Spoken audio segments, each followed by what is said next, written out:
Japanimation Station.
Hello and welcome to Japanimation Station, an anime podcast brought to you by Sean Chapman and Jonathan Lack.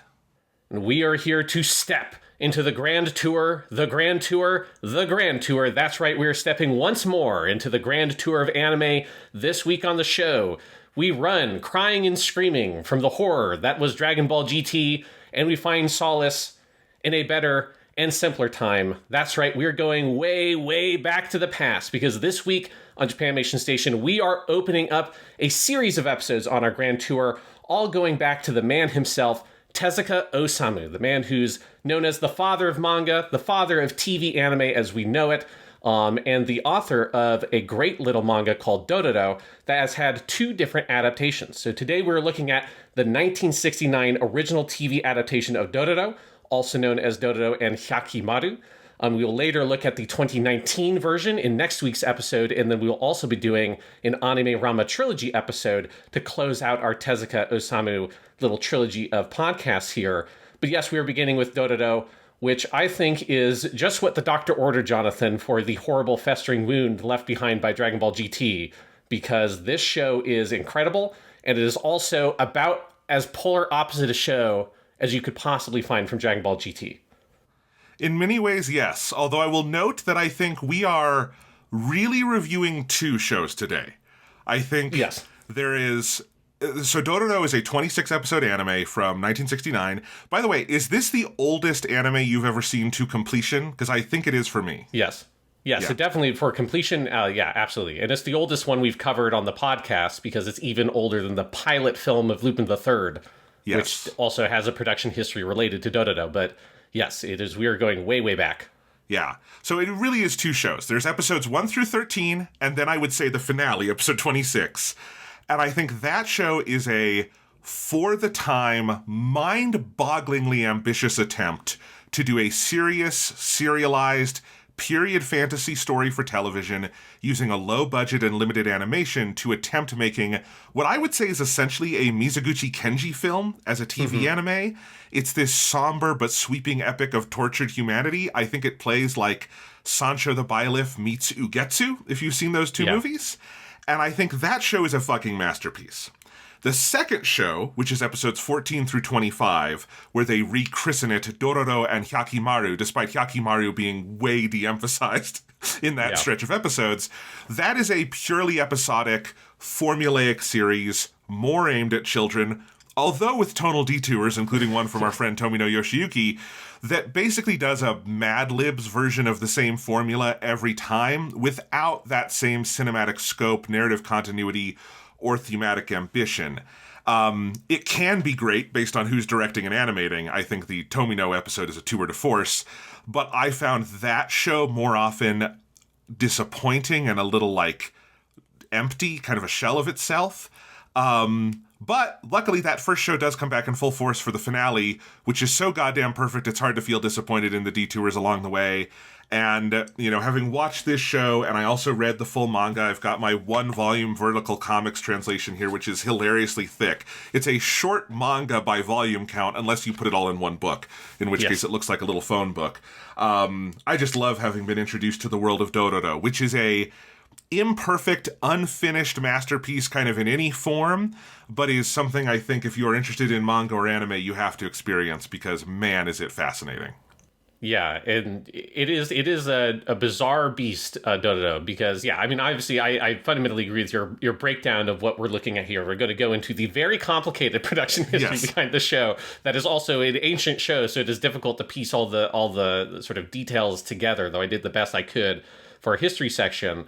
But I still found the back half of the show very interesting because Dororo is this strange creation where it is, as you say, it's imperfect in whatever form. In the manga form, like Tezuka, I think, like clearly had a strong vision early on. He reached the kind of critical point of that vision, which is the Banmon chapter, the Banmon story, which is also the exact midpoint of the TV show.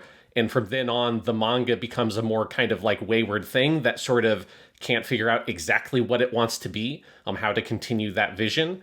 And so the TV show, I think one advantage the TV show has over the manga in that respect is that the TV show maybe doesn't have the most compelling or ambitious vision, but it has a very clear vision for what it is in the second half, and it sticks to it. And there's something about that. I still enjoy the formulaic elements of it. But yeah, Dororo is this very like sort of strange thing because it is so appealing in its fundamental core. The manga is so phenomenal, particularly early on. The central idea of Dororo is so great. The idea of this sort of samurai character whose body has been taken by demons. Various body parts have been taken by the 48 demons, and every time he slays a demon, he gets part of his body back. That is just such a lightning in a bottle narrative premise. It's so fucking phenomenal. That Dororo is this strange little thing that even though it only had 4 volumes published originally, and it's kind of, it had a very strange publication history, it had this TV show that has this whole crazy production history where the direction dramatically changes halfway through. Dororo is a series that lives on so sort of strong in Japan as this weird little franchise in its own right, because it keeps on coming back over the years. So the reason why we're doing Dororo for this podcast is because I watched the 2019 version when it was new, back when it came out, and loved the modern version of that show. And then I went back and I read the manga after I did the 2019 version, and I sort of looked at bits and pieces of this show, but I didn't properly sit down and watch it. I just sort of like found clips on YouTube and was like, oh, this is cool, but didn't like really want to sit down and watch the whole thing. And so I was very kind of surprised by this show at so many different turns because particularly in that first half, it really goes way deeper and way further than I expected it to, because my impression from watching clips of it beforehand was like, oh, it's the one where they put a weird dog with a hat in it. And that was like oh, well, that's what the show is. It's a Dororo, but they put the dog with the hat in it. And if that's what you think it is, just based on looking at like pictures on Google and seeing like a 1-minute clip on YouTube, it's like, no, that's not what this show is. Not Dororo with the funny dog with the hat. In many ways, it is an even darker and more fucked up version of Dororo than even the manga is, which is already quite dark. My favorite thing is that, so Nota is the dog with the hat. Yes. And I had the same feeling of like, oh, they added a funny dog with a hat. And it's a Disney dog. It is 100% an Osamu Tezuka. Tezuka has seen all the Disney movies and he loves them. And so he's put a Disney dog right out of like 101 Dalmatians into his movie, and it's wonderful. But like, you think like Nota is going to soften the series, and later on there's some funny Nota stuff. But in the first 13 episodes, if anything, Nota makes it darker. There's the episode, the 2-parter with the demon sword Nihil that Dororo gets possessed by, and Dororo almost kills Nota with the dog. Not a detail in the manga because Nota doesn't exist. And then Dororo winds up killing like 20 other dogs because he's possessed by the sword in a scene that, because Nota isn't there, is not in the manga. So I love that Nota leads to more graphic violence than there is in the manga, at least in that first half, which is the funniest goddamn thing in the world to me. Yeah, and so this show is just, it's an absolute bizarre beast of a show, particularly that first half, and I really did love it so much, and I'm so glad that we watched it, because original plan was I put on the 2019 Dororo on the list of shows for our grand tour, because I had wanted to rewatch it. I saw that you put on the Anime-Rama trilogy of movies, and it's like, hey, there's a Tezuka thing on Jonathan's half, I'll put a Tezuka-related thing on my half, and then I think we both quickly came to the conclusion of, oh, wait, but there's that old one that's in fucking black and white. I mean, we wouldn't be us if we didn't watch that show also. Yes. But I'm very glad that we made that choice, because this show is absolutely bonkers. But And we I have just want to Jonathan. shout out. Oh yeah, go ahead. You can get this on DVD in America from Discotek, the 1969 show. This is such a treasure. This is probably the best release of an anime from the 60s that exists in the US market. It is a bare bones DVD. It's just the episodes and the pilot film with subtitles. There's no dub, there's no bonus features, but just the fact that it exists. You cannot get any Japanese episodes of Astro Boy or Princess Knight or any of the other Tezuka 60s shows. It is now we have some stuff like Aim for the Ace, which is like late 60s, early 70s, but like it's really hard to get 60s anime at all. Even in Japan, a lot of it just is lost or is so damaged or whatever. But Dororo exists. It's a cheap DVD you can go get. Like, what a treasure that we have this and we can talk about this show, because it is so hard with a lot of other shows of this vintage. And I love that this exists. And thank God for Discotek being around to put this kind of thing out.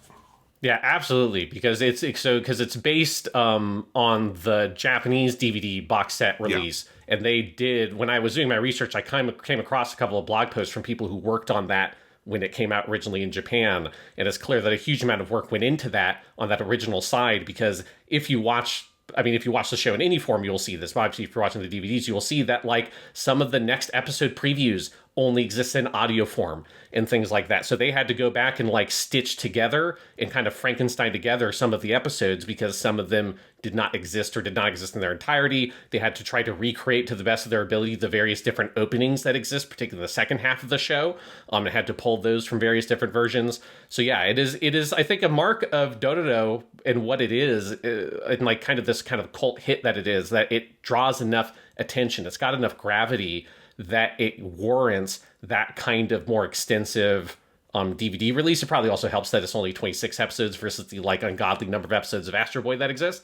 But they can put that together, and then Discotek gets released over here in very nice quality with good subtitles. And yes, it is a miracle because we're thinking about all the various things we have to do for the Tomino season of Japanimation Station that will be coming up next time. And there are a lot of early Tomino stuff, including his work on here. And a lot of his early Tomino stuff is just either not accessible in any way, shape, or form, or you have to try to sort of scramble to find some sort of weird torrent and hope that somebody at some point along the way put on English subtitles so the people can experience it that way. And yeah, it is a very rare that you get something like this release of Dororo in such a nice quality in America with English subtitles. It's very cool. Yeah. So, it's an awesome show. There's these two anime. There's also a live action movie, which Discotek just put out here on Blu-ray, which I did pick up as well because I'm fascinated by it. So I have a whole stack of Dororo media here now, which is hilarious to me. But yeah, we've got a lot to talk about today, including we have kind of a 2-part history segment that's going to be very long, but I think it's going to be worthwhile. Yes, this has got to be without a doubt. With the exception of the first Kyoto Animation 1 episode, where the only thing we did on that podcast was just go through the history of Kyoto Animation, this is the most complicated history segment we've ever put together. And it probably would be even if it was just my half of the history segment. Yes. Because we split it in 2 halves. I've got my half is focused on the specific production history of Dororo, but Jonathan, you are a doctor of anime now. So you've got all your fancy notes on Tezuka Osamu, and you kind of put together some stuff from research you have previously done. So why don't you educate us, Dr. Anime? Who is this Tezuka Osamu guy, and why is he such a big deal? Yeah, so this is my intro to Tezuka Osamu. This is pulled from notes I did for my doctoral research. When you do doctoral research, you have to do a series of what's called comprehensive exams, and mine, you kind of pick your areas and you pick what you're going to read, but one of my areas was Japanese film history. Tezuka, one of the 5 most important people in Japanese film history, if you consider anime film, which you should. Probably, God, if we're doing anime as film, he's one of the most, 3 most important. I mean, he's a fucking god, literally, in Japan. So these are notes that I pulled from all of that research I did. One thing I'll say right off the bat is I would highly recommend, if you're interested in Tezuka at all, the book The Astro Boy Essays by Frederick L. Schote. It's very cheap. It's very easy to find. And Shote, who we mention a lot because he's a very prolific translator and writer, he's not just a Tezuka expert, but he was actually a friend of Tezuka's. In 1977, he started an unofficial translation of Tezuka's Phoenix, which is considered one of his great manga, and that was later made public by Tezuka's company. It wasn't published for many 30 years, but that started a relationship between them that continued on through Tezuka's death, including Shote was Tezuka's interpreter when Tezuka would visit North America. And Shote later did translate all of Astro Boy or Mighty Atom in the early 2000s for Dark Horse, although, like a lot of early Tezuka manga in English, that was mirrored, so it's a flipped version of Astro Boy, which is tragic. Luckily, later Tezuka things we've gotten are not flipped. Like the Dororo manga by Vertical is in its correct right-to-left orientation. I think Princess Knight is correct. Blackjack is correct. But some of the other ones, like Phoenix and Mighty Atom, are from a time when we fucking flipped manga, which is ungodly, and I don't like it. Anyway, but Shote opens this book reflecting on Tezuka's death. Tezuka died on February 9th, 1989, at the age of 60. It was 1 month after the death of Emperor Showa, but emotion around Tezuka's death was arguably greater, with an even bigger outpouring of grief, retrospectives, and eulogies. The Asahi Shimbun, a major newspaper in Japan, 1 week after Tezuka's death, had a editorial called Mighty Atom's Message, and it asked, why do Japanese people love comics more than any other country? And their answer was because other countries didn't have Tezuka Osamu.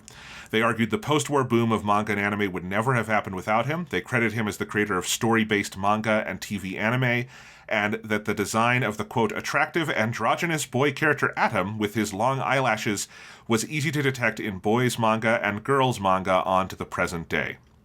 And Frederick Shote argues that the Japanese public regard Tezuka as one of the greatest people of the 20th century, compared in the media to someone like a Leonardo da Vinci. Sean, you and I like to talk about the word genius here and who does and does not deserve that label and what it means. I think it would be fair to say Tezuka Osamu was a genius, right? Oh, yes. Like, if you look at his body of work, it is just, like, insane. Like, it's sort of unfathomable how much this guy did, not just in manga, but in TV as well. Like, it's insane. Yeah, Shote uses that word describing him as an intellectual with vast knowledge, endless curiosity, a one-man dream factory always working, thinking, and writing. In Japan, Tezuka is literally known as the manga no kami-sama, or the god of manga, which is because in his lifetime, he drew over 150,000 pages of comics across 500 separate works and made over 1,000 separate characters in those works. The official Tezuka website, which is also available in English, which is really cool, has an interactive chronology of his work where you can see where everything falls on the timeline, and it is fucking wild. At the time of Dororo, he was serializing not one, not two, but 11 other manga. He was serializing 11 manga at once when he made fucking Dororo, which if you look at it is like this towering masterpiece of paneling and toning and pacing and everything. It's insane. So going back to the beginning, Tezuka was born in 1928 to progressive parents who had a strong interest in modern arts. His mom liked the new women's theater trends, and his father liked manga at a time when they were not sort of well regarded yet. Remember, this is a period when Japan has like just kind of opened up to the world in this interwar period before kind of the crackdown that's going to come under, you know, World War II and everything. So like there is this kind of like vibrant arts community that Tezuka's family participates in. Tezuka's father was a film buff who had a home projector where he showed American animated shorts and Charlie Chaplin films. So Tezuka grew up surrounded by both highbrow theater and popular manga and animation and all this stuff. He was also a voracious reader, especially Russian literature. He claimed to read Crime and Punishment over and over, aided by his ability to speed read. Later boasted he could read a 300-page book in 10 minutes. He was a gifted piano player, winning awards in college. He also played the accordion. Love of classical music is very influential in his work. He would try to incorporate its rhythms while drawing and then in animated productions. He was, as the name of his production company, Mushi Pro, attests to, fascinated with insects, which he collected and drew. Later on, I'll talk about this, but his doctoral dissertation was about insect mating patterns. And in Japan, there is even a 290-page book dedicated to just sampling all the insects that appear in his various manga and blowing them up on different pages. As fascism encroached in Japan, manga and other arts were targeted, and Tezuka incurred displeasure of school's military instructions starting in 1941 for his drawings. Like most people, though, Tezuka did take a patriotic turn during the war, slid more and more into nationalistic influences, and in 1944, he made a lengthy but unpublished comic, Until the Day of Victory, which sort of imagined popular American and Japanese comic characters at war with each other. This would sort of be drummed out of him, though, because during the war, he was mobilized to work in a factory in Osaka that supplied asbestos slate for the war effort, and he risked beatings by reading and sharing comics. He witnessed the bombings during which most of Osaka was razed and thousands were killed. He barely escaped with his life, and later described seeing the sea of fire in Osaka like Dante's Inferno, with piles of bodies burned to a crisp under collapsed bridges over a river. Over the course of the war, Tezuka coped by drawing manga. He drew over 2,000 pages that he stored in secret in a closet. In the post-war occupation, there was a major incident where he suffered a beating by drunk American GIs during the like I said, in the occupation, who were angry at Tezuka's broken English. It was a brutal and direct experience in cultural misunderstanding that stuck with him. And then that was combined with this feeling of shock and betrayal that he shared with a lot of other Japanese people in the wake of the surrender in 1945. Remember, in Japan, the way information was controlled, most of the Japanese public did not know the war was going as poorly as it was until the surrender happened. And so there was this very harsh turn at that point. Tezuka had seen authoritarian government manipulating info, how an entire value system could be overturned from this sort of fascist, imperial state to a democratic state after the war. He said it was horrifying to realize that the world could turn 180 degrees, that the government could switch the concept of reality, making black into white. All of this results in a revulsion for war, which permeates all of the works he created. Dororo, as much as anything else, I mean, it is really powerful. That when you talk about he saw piles of bodies being burned in Osaka, that's what the Banmon chapter is in Dororo, among others. He also developed a lifelong interest in complexity of human nature, a deep belief in communicating with other cultures, a belief in the power of manga and animation to help do that, and he felt that cartooning could sort of be an international language. So after the war, he formally debuts as a mangaka in 1946. That's the year after the war ends. The immediate post-war occupation was actually a really good time for making manga because there was this expanding market. It was cheap to produce. You could get, just newspaper print and do it in black and white. And there was a lot of intellectual freedom at the time. You could even criticize the emperor. The only rules were really what the American censors would deem feudal themes, which is why he doesn't get into stuff like Dororo until after the war and exploring sort of Japanese history. But at the time, a lot of freedom. So he was young, he was talented, he was untethered from the past, drawing in a very revolutionary style that was more influenced at first by American comics than Japanese ones. The first work he makes a name for himself with is Shin Takarajima, or New Treasure Island, in 1947. It was based on a story proposal by sort of senpai comics artist Sakai Shichima, and it was printed on cheap paper. It was a single volume of 200 pages, but it was revolutionary. It used very creative layouts and camera angles and a cinematic style, and sold an unheard of 400,000 copies without any publicity. Have you ever read this one, Sean? Just wondering. No, I have not. I did find a fan translation of it online, and I read it the other day, and it's fascinating because it's not yet in the form of what he would call story manga, like Dororo or the manga we know today. It is, but it's also not quite a strip, but it is, every page is a linear progression of 5 panels in a row that go down vertically, and they're all the same size. But Tezuka was so inspired by movies, they're literally the size of a flat widescreen display. They're 185:1.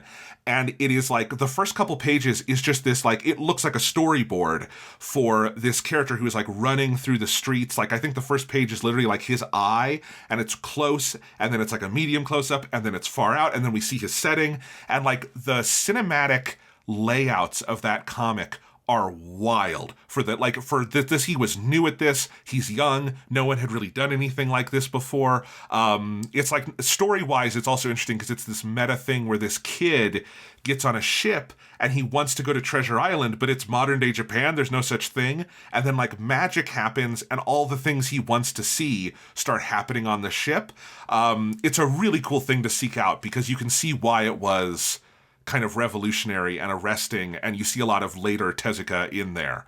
So that was his first big hit. He also, some of his early hits were things like Metropolis, which was based not strictly on the Fritz Lang movie because he hadn't seen it yet. It was based on the poster for the Fritz Lang movie. And he really wanted to see it, but he couldn't see it, so he drew a comic imagining what it was like. And the comic Jungle Emperor. This all attracted the editor Kanai Takeshi and the Konbusha magazine Shonen, where Tezuka debuted a prototype version of what would become Mighty Atom or Astro Boy in 1951. The actual series debuted in April 1952, which was the same month the American occupation formally ended, which is always kind of noted in histories of Tetsuwan Atom because it's like weirdly symbolic, because Tetsuwan Atom is all about the future. Now, at the same time he's writing all these manga, in 1951, Tezuka is still enrolled as a registered student at the University of Osaka Medical School. He graduates in March and commenced an internship to earn his physician's license. This was all by the age of 23. A decade later, in 1961, the same year his son was born, he earned his physician's license for his thesis at the Nara Medical College on the sperm of pond snails, titled Electron Microscope Study on Membrane Structure of Atypical Spermatids. This was a decade into his comics career, and he was doing this. Tezuka never actually practiced medicine, but it did give him a unique status and is part of why he was kind of culturally accepted at the time, because doctor had all this kind of prestige around it that manga artists did not yet have.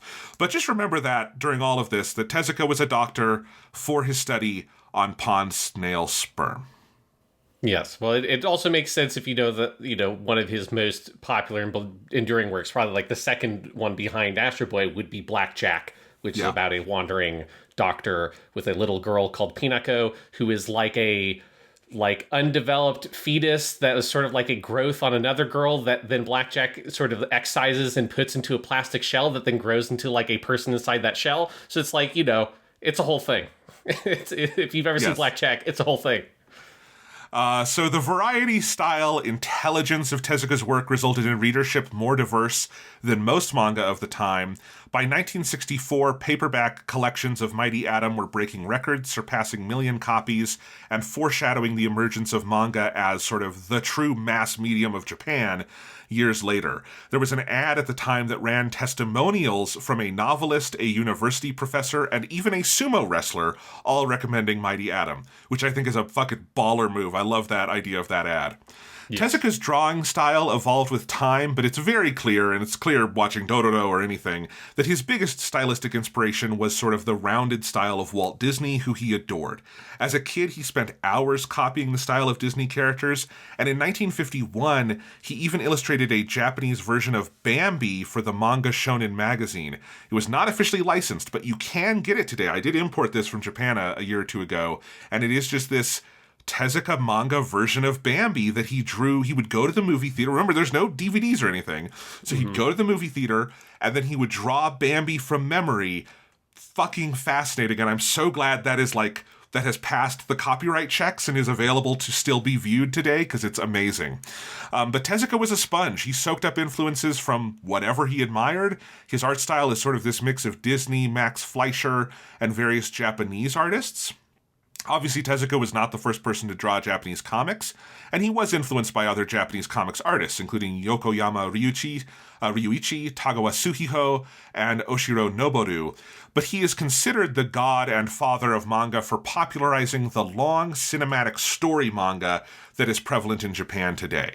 If you read his work, like Dororo, the characters look more Western than modern manga figures, but what you'll immediately recognize, I think, is the style, the pacing, the use of cinematic techniques in paneling, cinematic transitions. And I think that's the thing that, like, switches from, you know, maybe more of a newspaper strip style thing into what we now know as manga, is that sort of popularization. And it is something that makes his work feel very modern today, even though, like I said, the character designs are more Disney-esque. Yeah, and if you compare his manga at that period to American comic books, I mean, you're talking about the Silver Age, like Marvel Comics, all that kind of stuff. And we've talked before when we did, I think it was when we did Full Metal Alchemist for Japanimation Station, we talked about the concept of compression and decompression in sequential art like comic books or manga, which is like how much time do you express in individual panels. At that point in American comics, they are still very, very compressed. If you read old Spider-Man or Fantastic Four comics, they're very compressed. A lot happens in a single issue. A lot is tried to be communicated by individual panels. If you read Dororo, which is totally contemporary to those things, just being made in Japan, it's so decompressed. I mean, it's decompressed in the way that modern manga and modern comic books are. Like American comic books trend in that direction over the course of the 70s. And so it is very interesting when you read Dororo that, like, the visual aesthetic of it is broadly, like, feels kind of old school, but the layouts and the way that the story is told, like, that just feels like it could be done today by a modern comic book artist. Yeah, it's really incredible. And part of his breakthrough was that he found ways to draw fast. He found streamlined style of character drawing that is like, that they would say is sort of based on ellipses, of it's not hyper detailed, right? And there's things that he can leave to assistants, like certain backgrounds and like shading and things. And that is also like the panels are not super full and super busy. And I think that's also like a hallmark of a lot of manga, is that it's not that kind of hyper detailed compressed style. Now, part of why Tezuka was so prolific is that he was kind of a habitual people pleaser. He liked to accept a lot of work for a lot of different magazines, kind of whoever would offer, and he couldn't keep up with the demand. There was a lot of like embittered editors from competing magazines who would, Shote describes it as lounging about the reception area of Tezuka's studio, waiting for him to complete stories and fighting amongst themselves to see who would get the next Tezuka story. But Tezuka himself was part of why there were all these deadline problems, was he was a perfectionist. He did most of the work. He did have assistants who would do backgrounds and finishing work. But by creating that system, he also trained a whole generation of younger artists who later became household names themselves and further developed that story manga format that he kind of innovated. Tezuka very much developed the production system that is used by a lot of successful mangaka today, very unlike American comics where you have a large team that it kind of goes through the different stages. In Tezuka's model, the artist maintains control, in effect performs kind of like a director, assigning different tasks such as inking to the different assistants. Another key influence for Tezuka is live theater. He grew up around the Takarazuka, an all-female troupe of the same name. And he grew up, going to hot springs and hills and amusement parks, a sort of paradise for a child. And his mother regularly took him to shows where he was fascinated. He said he became addicted to the dreams and longing portrayed on the stage. Many of Tezuka's manga can be traced back to these influences, particularly his version of Crime and Punishment, and his works for girls like Princess Knight, sometimes remembered as the first or one of the first shoujo manga, which used page designs that directly evoke stage sets, or the gender-bending stories in Princess Knight and other works that are very much influenced by Takarazuka theater. The Shote also writes that there's more than a whiff of Takarazuka-style bisexuality in Mighty Atom itself. Tezuka said in 1978 that he intended for Atom, or Astro Boy, to be alluring, a sort of beautiful female android, and only made him male because the magazine was for boys. But the effect is that Atom's androgynous, cute, long eyelash design has directly influenced the unisex look of male protagonists in shoujo manga to this day. It's one of the weirder, trends that Tezuka has in his work, is that he influenced a lot of shoujo manga as well, without necessarily intending to go in that direction. Mm-hmm. Yeah. Another thing Tezuka is known for is his star system, the Tezuka Osamu star system, which is influenced by theater. It's one of the most unusual innovations in the world of manga, something that was very much not picked up by later artists. But what it is that he would create sort of character designs and then reuse them in different places in his comics. As a child, he liked to do this, where he would create characters in his little drawings, and he pretended they were actors, and he would use them in the manga he drew, and then cast those. He would be like, okay, this character design I'll cast as this character in this work. Later works sort of de-emphasize this. I don't think you see it much in Dororo, for instance, but it's very heavy in Mighty Atom. Like, characters like Mustachio, Ochanomizu, or Lamp appear in other Tezuka works just like sort of actors do, but with different names.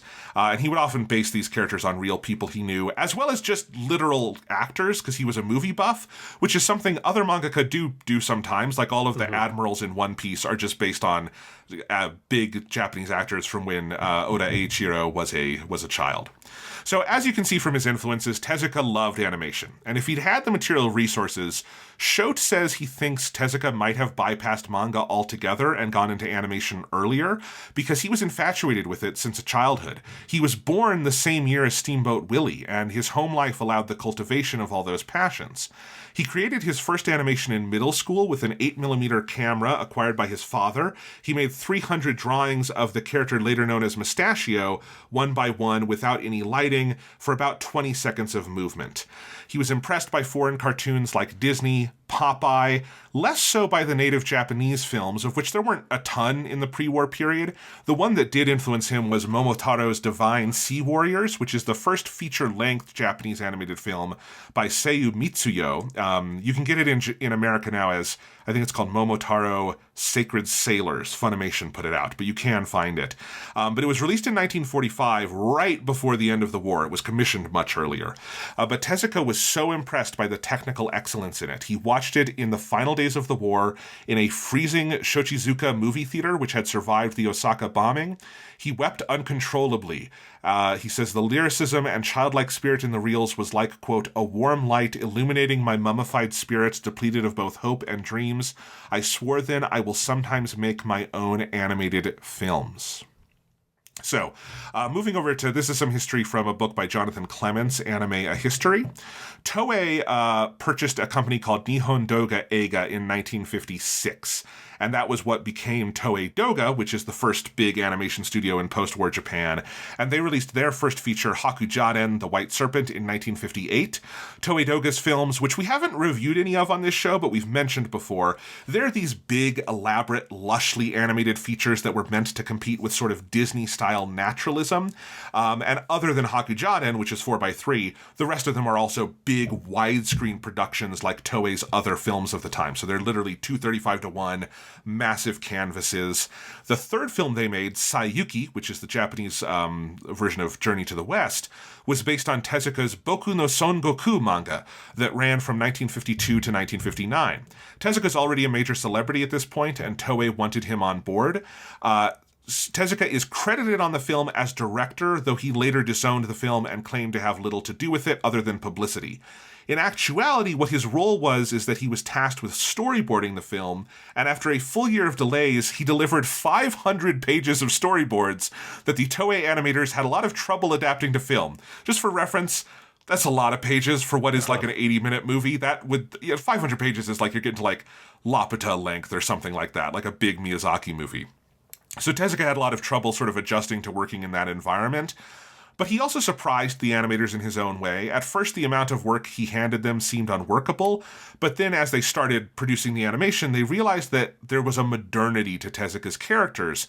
They're less intricate, they're sort of a graphic shorthand to the figurization that was born from his own breakneck schedule of manga drawings. Saiyuki wound up setting a new record for Toei with over 100,000 frames of animation, but it proved less intricate to animate because of Tezuka's techniques. His modernist economy of line was actually a labor-saving stylistic device. So that production was a historical turning point. Tezuka took the job to try to learn what an anime studio was from the inside because he wanted to found his own studio. He didn't want to work with Toei long-term, but he was basically doing research. And he wound up poaching a ton of the Toei Doga animators for his own operation. So Saiyuki is like, I think is generally considered, I have not seen it, it is generally considered not like one of the top tier Toei movies, but historically, like a linchpin in the history of Japanese animation because this is where he meets a bunch of people who he will steal to form Mushi Pro. Mushi Pro, by the way, Tezuka's name, the Osamu, the mu in Osamu is Mushi. It's the character for Bug, and that is why he pulls that out and makes Mushi Pro. Just if you're wondering why did he name his studio Bug Studio. Along with all of the doctoral interest in sperm of snails and stuff. Yes. Yeah. So he started it in 1961 with 5 people, quickly grew to 20 or 30, all of whom he poached from Toei, because Toei had all the labor conditions that were frustrating people. See the beautiful communist fable, Horus, Prince of the Sun, if you want to learn more about the frustrations among Toei animators at the time. So, for instance, the director Rintaro, who everyone knows from a bajillion things he later did, he made 8,000 yen at Toei and 21,000 at Mushi. So at the beginning, at least, Tezuka was paying quite a bit more. The first thing that Mushi Productions made was a short film called Tales from a Certain Street Corner in 1962. It was intended to advertise the abilities and unique identity of the company. It was sort of an anti-Disney sort of work. It's got a very modernistic European visual style, not at all Disney-esque. You can find it today. It's been released on DVD and Blu-ray in Japan, and it's all musical, so you don't need any subtitles for it. And it is a big widescreen. It was very also Toei-esque, and it's a big widescreen production. It's really gorgeous, and it was really designed to kind of showcase we've got a lot of great artists here, and we can do great work. At the same time, they produced a 10-minute pilot for a Mighty Atom show, which was Tezuka's big dream at this point. Those 2 works, Mighty Atom, the pilot, and then Street Corner, which is about half an hour, they're screened on November 5th, 1962, to make a deal with Fuji TV and Meiji Seika for a sponsorship, which was successful, and they got the money to make Mighty Atom.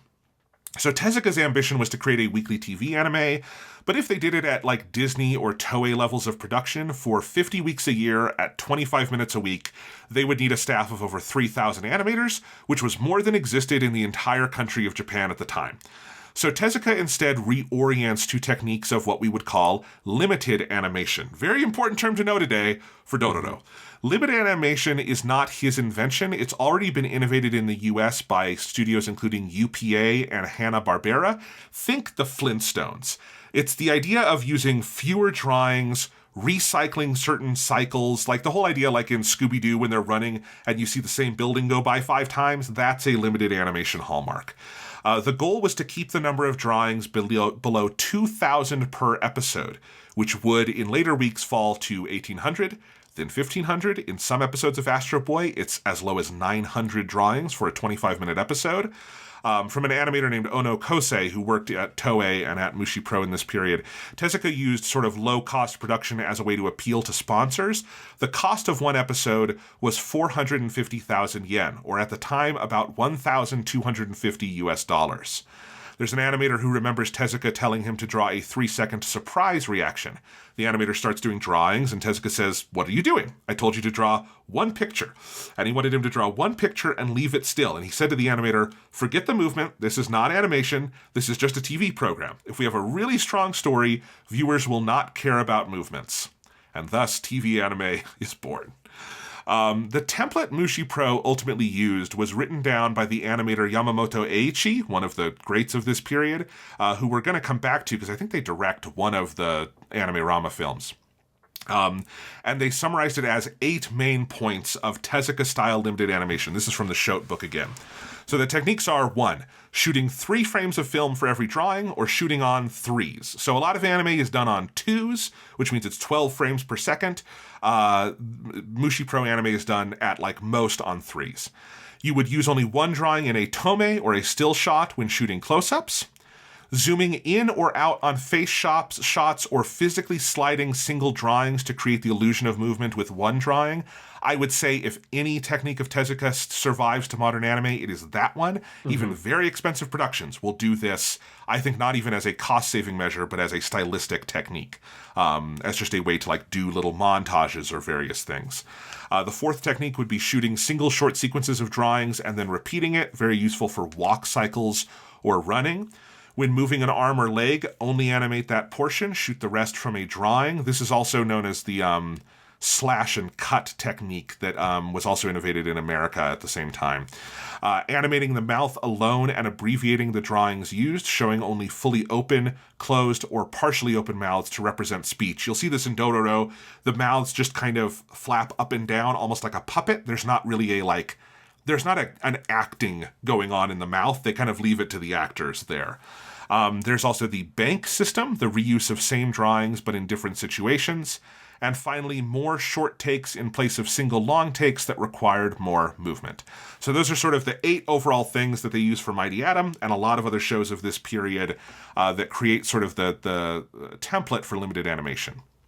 The Mighty Atom staff is obviously awash in pioneers who would later be major figures in anime, including our boy, Tomino Yoshiyuki, who directed more individual episodes than anyone else, although those are principally in the second half, which was the half not adapted for US TV as Astro Boy, so those episodes are rarer for a number of reasons. Tezuka and Mushi Pro were also savvy marketers in terms of merchandising, putting, Astro Boy's face on everything, which founded another arm of the anime industry. And Astro Boy was localized in America for its first 104 episodes and was actually very popular at the time. It ultimately ended because there was a shift away once color TV came in from wanting black and white programming, but the show itself was very popular. Tezuka met Walt Disney on a trip to New York in '64 working on Astro Boy, and he drew some cartoons of the event.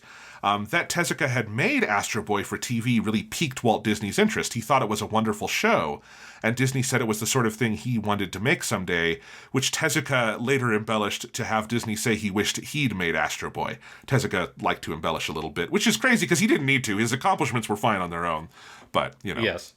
Yeah. My favorite, though, Stanley motherfucking Kubrick wrote to Tezuka saying he was very impressed with Astro Boy and asked if Tezuka wanted to contribute art to a sci-fi film he was making. Now, Tezuka had to turn down this work because of commitments back in Japan. The film turned out to be 2001, A Space Odyssey. Oh my God, that's a little mind-blowing historical factoid right there. Yeah, it really makes you wonder what that would have been. Like, if that had happened, like, what would Kubrick have wanted him to do to help, like, concept something for that movie?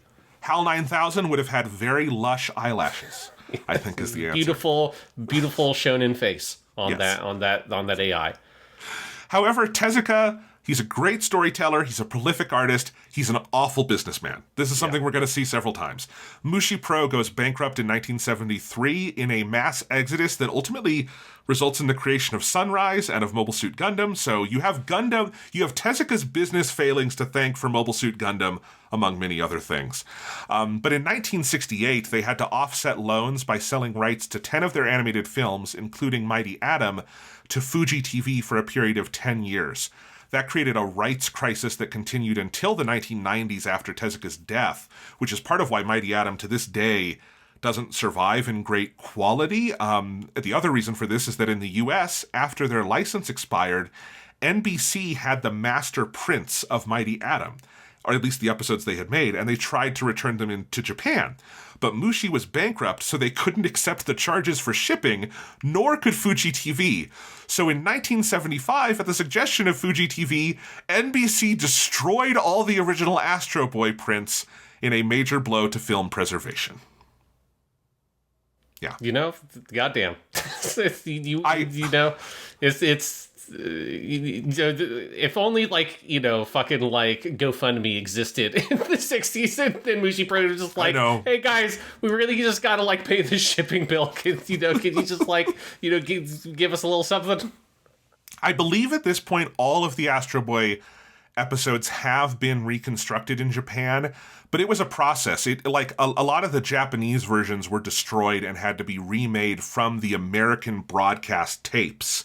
And then I think the later Japanese-only episodes survived. But it was a huge process. We have a DVD set here in the US of the first 52 episodes that was painstakingly put back together. And even Dororo, I think you can tell the prints don't survive for Dororo. These are taken off tapes. You can tell they look like it's a very similar quality to old Doctor Who episodes, where you can tell just the way there's artifacting, the way that the black and white has faded to green in places. I don't think film prints survive of these, which is a real bummer. Although we're lucky to have it at all, I want to say. There's always been controversy with Tezuka that we should probably acknowledge over Mighty Atom creating the low-wage, high-work, high-pressure system that still sort of plagues anime less, but still does to this day. Miyazaki Hayao, for instance, upon Tezuka's death in 1989, wrote a pretty scathing essay trying to differentiate himself and trying to ward off the claims that he would be the next Tezuka. This is around the time Ghibli is taking off, and Miyazaki doesn't want to be known as the next Tezuka because he's trying to create with Isao Takahata sort of the next Toei Doga, like a version of Toei that can like be good and like equitable and survive and try to make like big, lush productions. And Miyazaki accuses Tezuka of cursing the industry with constantly low production budgets.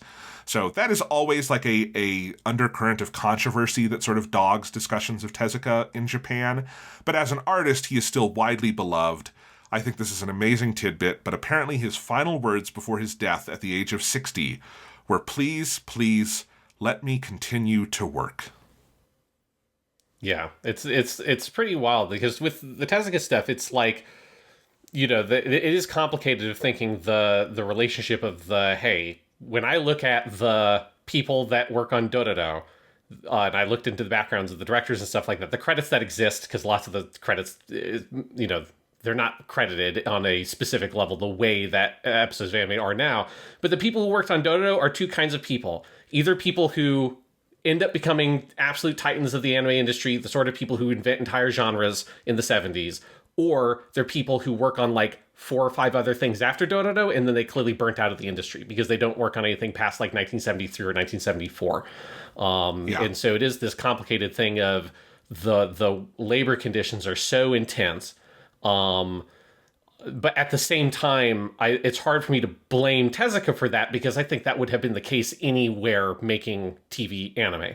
I mean, it's the same thing with like the comic books and manga. Whether you're looking at the comic book industry in America or the manga industry in Japan, they are intense, brutal production schedules that, have nuanced differences in their issues, but the fundamental issues are the same, of individual creators being incredibly overworked, and being underpaid, and then oftentimes not getting, for in America in particular, not getting like good intellectual property rights. That's a lot better situation, generally speaking, in Japan than in America. So it's this thing of like being very frustrated that how difficult it is to try to get those kind of better working conditions, and you have to rely on a studio like a Ghibli that gets a level of sort of notoriety and profile big enough to start to try to push for something like that, or like a Kyoto Animation that can get itself that level kind of like leeway.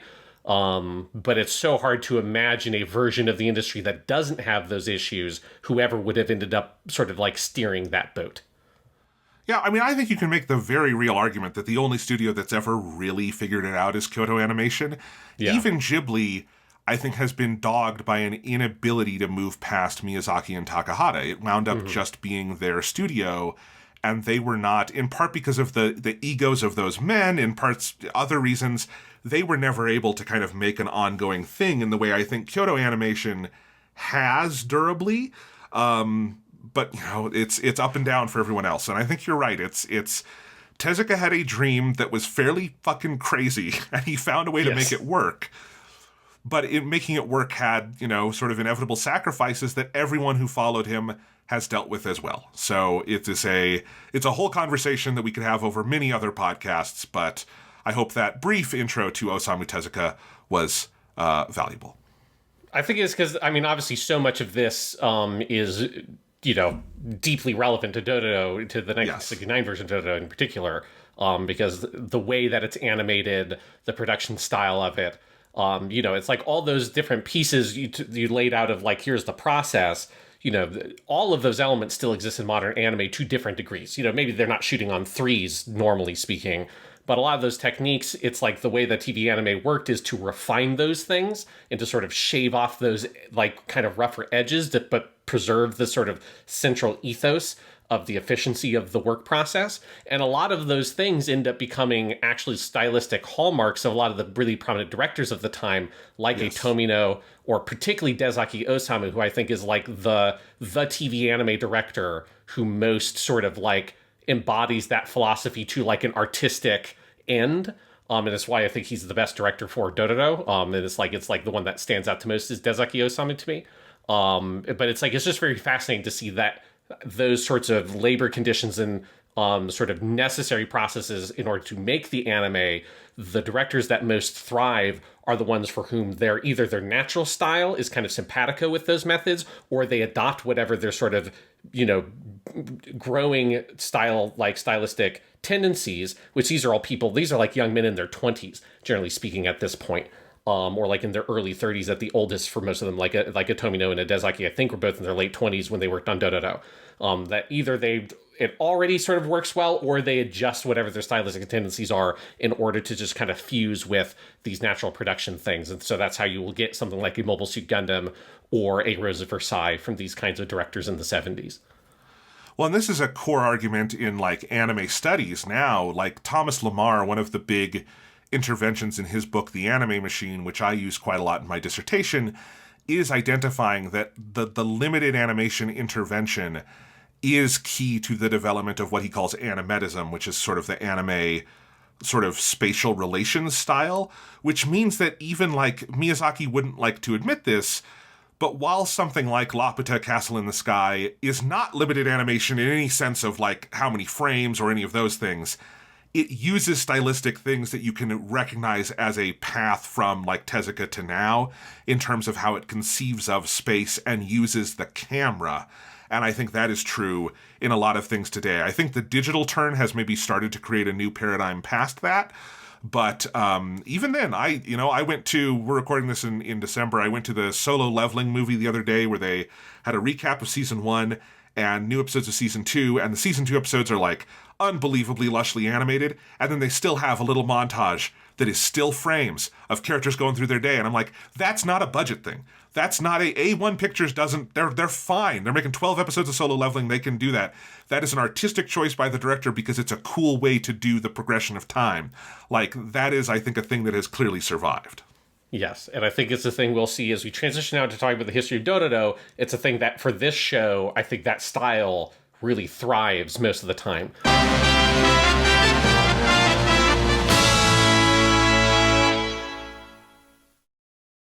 Thanks for listening to Japanimation Station. If you're enjoying the show, please remember to like and subscribe, leave a review on Apple Podcasts or Spotify, and tell your friends. You can also find us over at the Purely Academic Podcast, our potentially educational variety show where we talk video games, movies, TV, and more every month. And you can read my movie reviews and follow everything we release together on the Fade to Lack Substack at www.jonathanlack.com. And now, back to the show.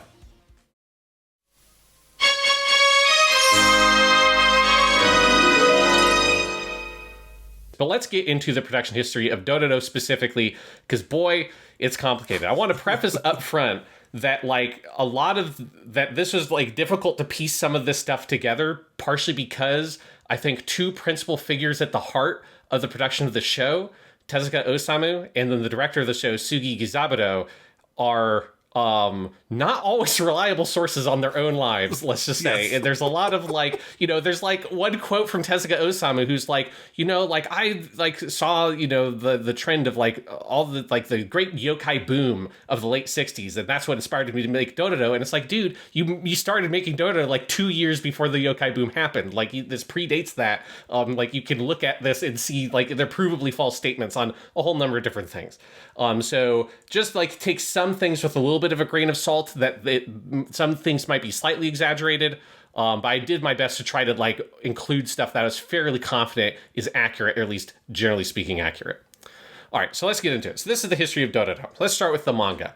As a manga, Dororo has an unusually complicated publishing history that is like very strange.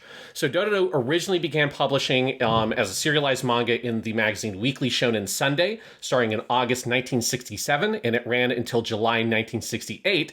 At that point, Dororo reached what was originally its final chapter, the 15th chapter, The Cruel Cape, or Mujosaki no Maki, and at that point was canceled. For reference, that is the final part in a trilogy of chapters that is not in the 1969 show, involving a treasure map on the back of Dororo that leads to like treasure hidden by Dororo's father. That section is adapted in the 2019 version, so we will see that story there, but that's where it sort of originally ends. The series was then canceled at that point for various reasons, partially the dark nature of the storyline, causing it to struggle to find an audience, and at the same time, Tezuka, trying to figure out how to adapt it, couldn't really figure out what to do with the series, and so he just sort of threw up his hands a little bit, didn't know what to do with it, and so at that point in its original publication, that last chapter was labeled as Part 1 Finished. So it was like, hey, if he wants to pick it up again, it can still happen, because obviously that is not a true conclusion. It's the end of a mini story arc, but it's not an end of the story of Dororo and Hyakkimaru. So it's sort of like partially done at that point. However, before Dororo the manga was canceled, so before that happened, an anime adaptation was already underway in beginning the production process. This adaptation ultimately was spearheaded by a central figure here, our eventual director of the show, Sugii Gizaburō. Sugii was one of the young animators hired by Toei Doga, going back to some of what you're talking about, Jonathan. So in 1958, he was part of a recruiting drive for their movie division making Hakujaden, the White Snake Enchantress. We actually talked about this exact thing because he came in at the same time as Sugiyama Taku, who we talked about in our first Kyoto Vacation episode, because Sugiyama Taku was the older brother to the KyoAni co-founder Hata Yoko.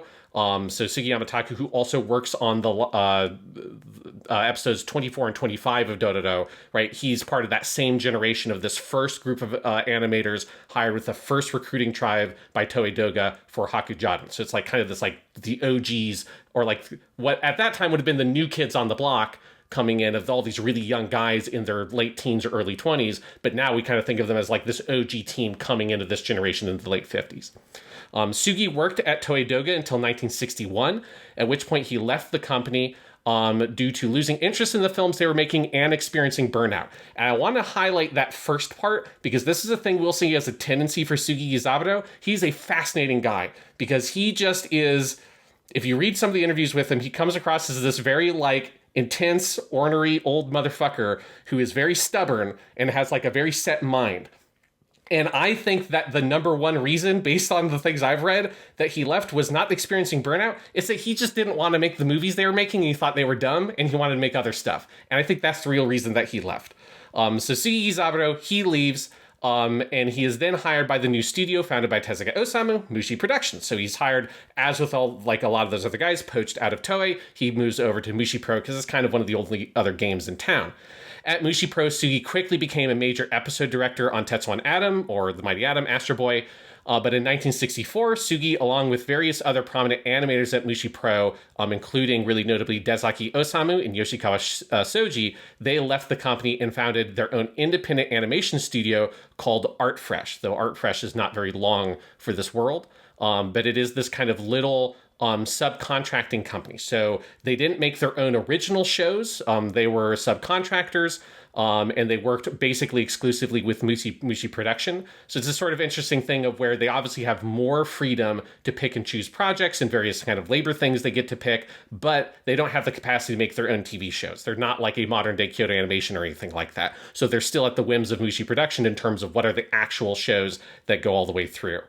The first project that ArtFresh works on is Goku no Daiboken, an adaptation of Tezuka's Journey to the West manga, Boku no Son Goku. This is not the movie thing, this is the TV version.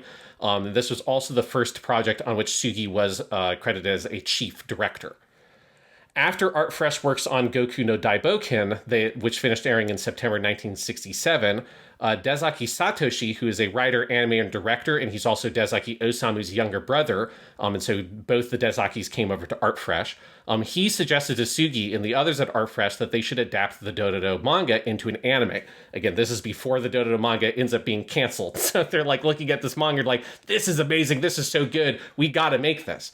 As the proposal proceeded, they brought on the composer Tomita Isao, who we will talk about because the music is incredible, and this dude has a career that's amazing that I can't even understand because I don't know enough about electronic music.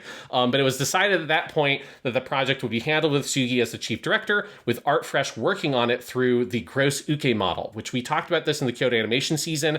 Gross uke is the idea that the subcontracting studio is the one that does the vast majority of the work in every part of the process. So instead of it being ArtFresh just doing key animation on certain episodes or things like that, they are fundamentally the ones working on the show and borrowing help from Mushi Production in order to do it and get it across the line. So not everybody that works on the show is necessarily an ArtFresh employee, but ArtFresh is fundamentally in charge of Dororo. You kind of can think of it as an ArtFresh show first and a Mushi Production show second in some ways.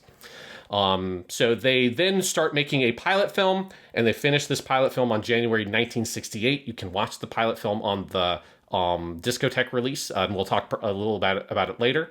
And production on the full TV show version then began from there. Unfortunately, production on Dororo proved very difficult for a variety of reasons, not least of which being Artfresh ran out of money very early on in the pre-production phase. So they have no money. How do you make a TV show with no money? Ultimately, they asked the head of A Productions, later Shinei Animation, Kusube Daikichiro, for money, and Kusube agreed under the condition that Artfresh do animation as a subcontractor for some of A Productions projects. So he's like, hey, sure, I'll lend you some money, but you got to work on some of our stuff, because again, all the people at Artfresh, these are like really, really talented people. So like, let's get some of your talent into what we're working on.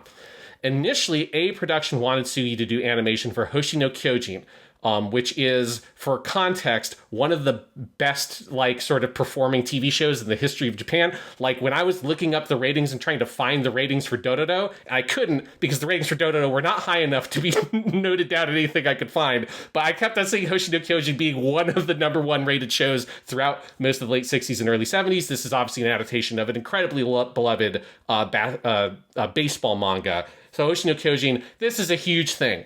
And the manga was already very popular before the anime was a thing. But Sugii looks at that and he's like, I don't want to work on this dumb baseball thing. I don't want to do that. He was completely uninterested in the show. And so instead, he was like, hey, there's something else you're working on that I want to do. So instead, he weaseled his way onto doing a lot of key animation on a different project that A Productions was collaborating on with Tokyo Movie Shinsha. And that was a pilot for the anime adaptation of Monkey Punch's manga Lupin the Third. So Sugii Gizaburō is one of the main animators on the pilot film for Lupin the Third, which we obviously talked about on our Lupin the Third episode. Specifically, he did the animation of all the dancing in the nightclub sequence, which is one of the most striking sections of that pilot film. But I just love the idea of Sugii looking at this like, oh, this dumb baseball thing, no way. I want to do the, like, sex and violence thing. Like, come on, you're making a Monkey Punch anime? Like, if that is, like, the thing that, like, defines this dude in my mind, is that choice. And if you see, like, what he tries to do with the Dororo show and what he does do with his section of the Dororo show, it makes so much sense that he's clearly someone inspired by wanting to do darker, more adult, more mature kinds of animation, and is not interested in doing your kind of more standard sports story about, like, you know, hard work and friendship and all that. No. He wants to do, like, the sexy girl dancing in the nightclub. That's what you want Sugii Gizaburō doing. And it's notable that Dororo and Lupin the Third are, like, the two pillars that sort of come to create what we would call seinen, or, like, adult manga now. Like, they're two manga that really push the medium forward, along with some other ones that Tezuka does after Dororo. But Dororo was the most adult thing he had done to that point, and really pushed boundaries. Like, that manga is bloody, it is violent, it's cinematic in a very different way than his other work. And I think you put that next to Lupin the Third, and it's like, yeah, this is a guy, Sugii, who quit Toei Doga because they're making all these kids movies with the talking animals, and he doesn't want to work on the baseball manga, and he's going for, like, ultimately he's like the right guy for the wrong time, right? Like, he's like, he wants to be in the anime of, like, the late 70s, but he's struggling in the anime of the late 60s where this stuff isn't popular yet. Yes, but it's just very interesting, his career.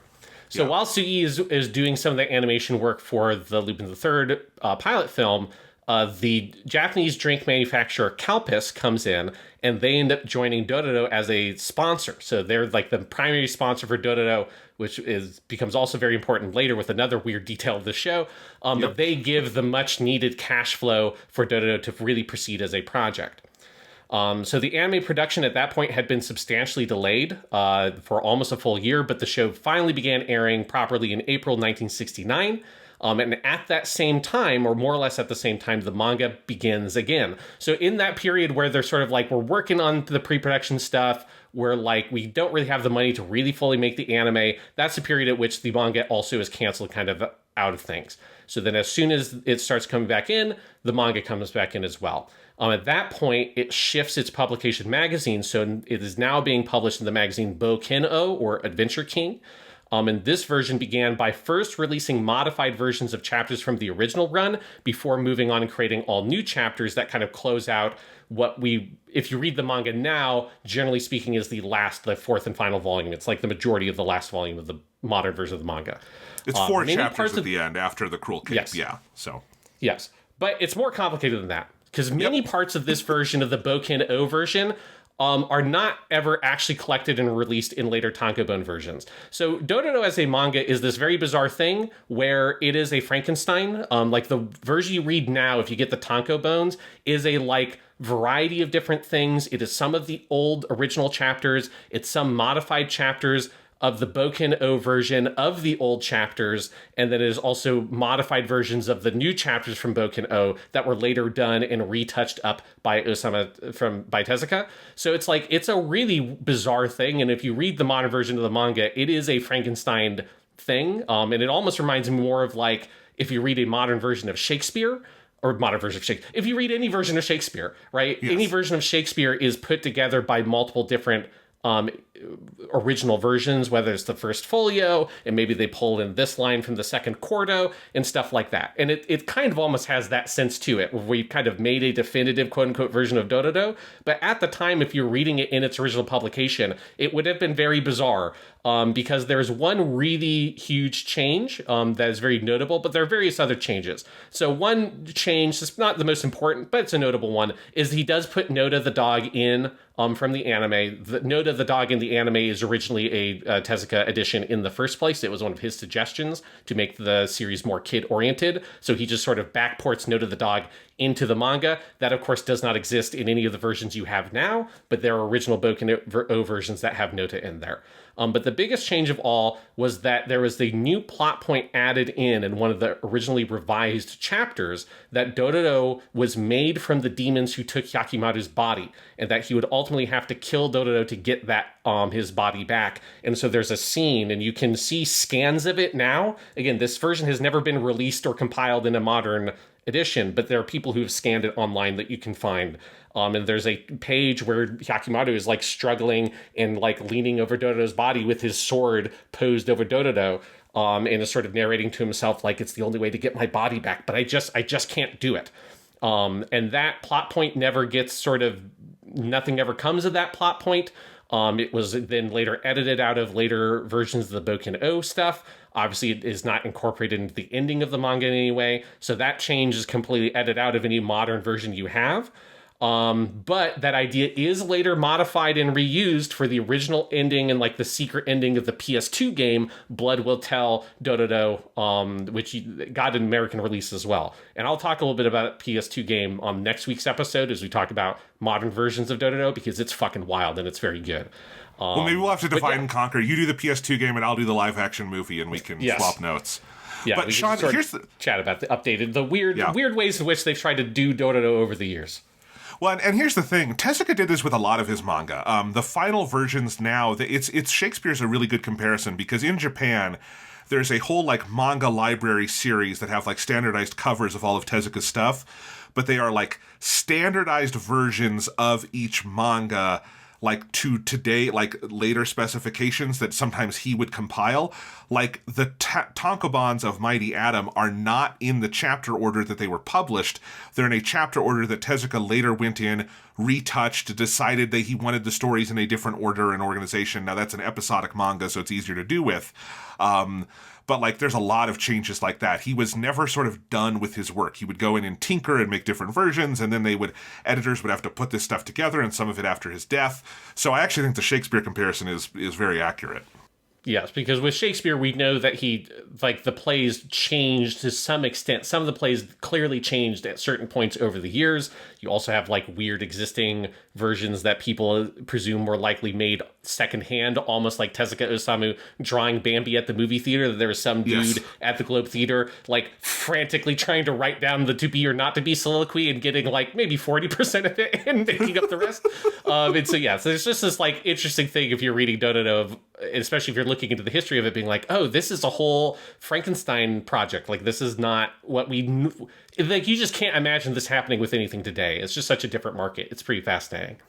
But anyways, so that new version of the manga does not really last for very long. It ran for only 5 months until being canceled in October 1969, along with the finale of the anime, with the manga receiving a sort of half-done ending. It basically sort of stops, and it gives you that little like, and then Hyakkimaru went on, and but it's not a like, it's not the ending you would want for that series, right? It's very rushed. It like tries to do a rushed like kind of final encounter with Daigo Kagemitsu, but it is, and like a kind of final thing of confronting the idea that Dororo is a girl. The ending of the anime is much more emphatic and cathartic and better.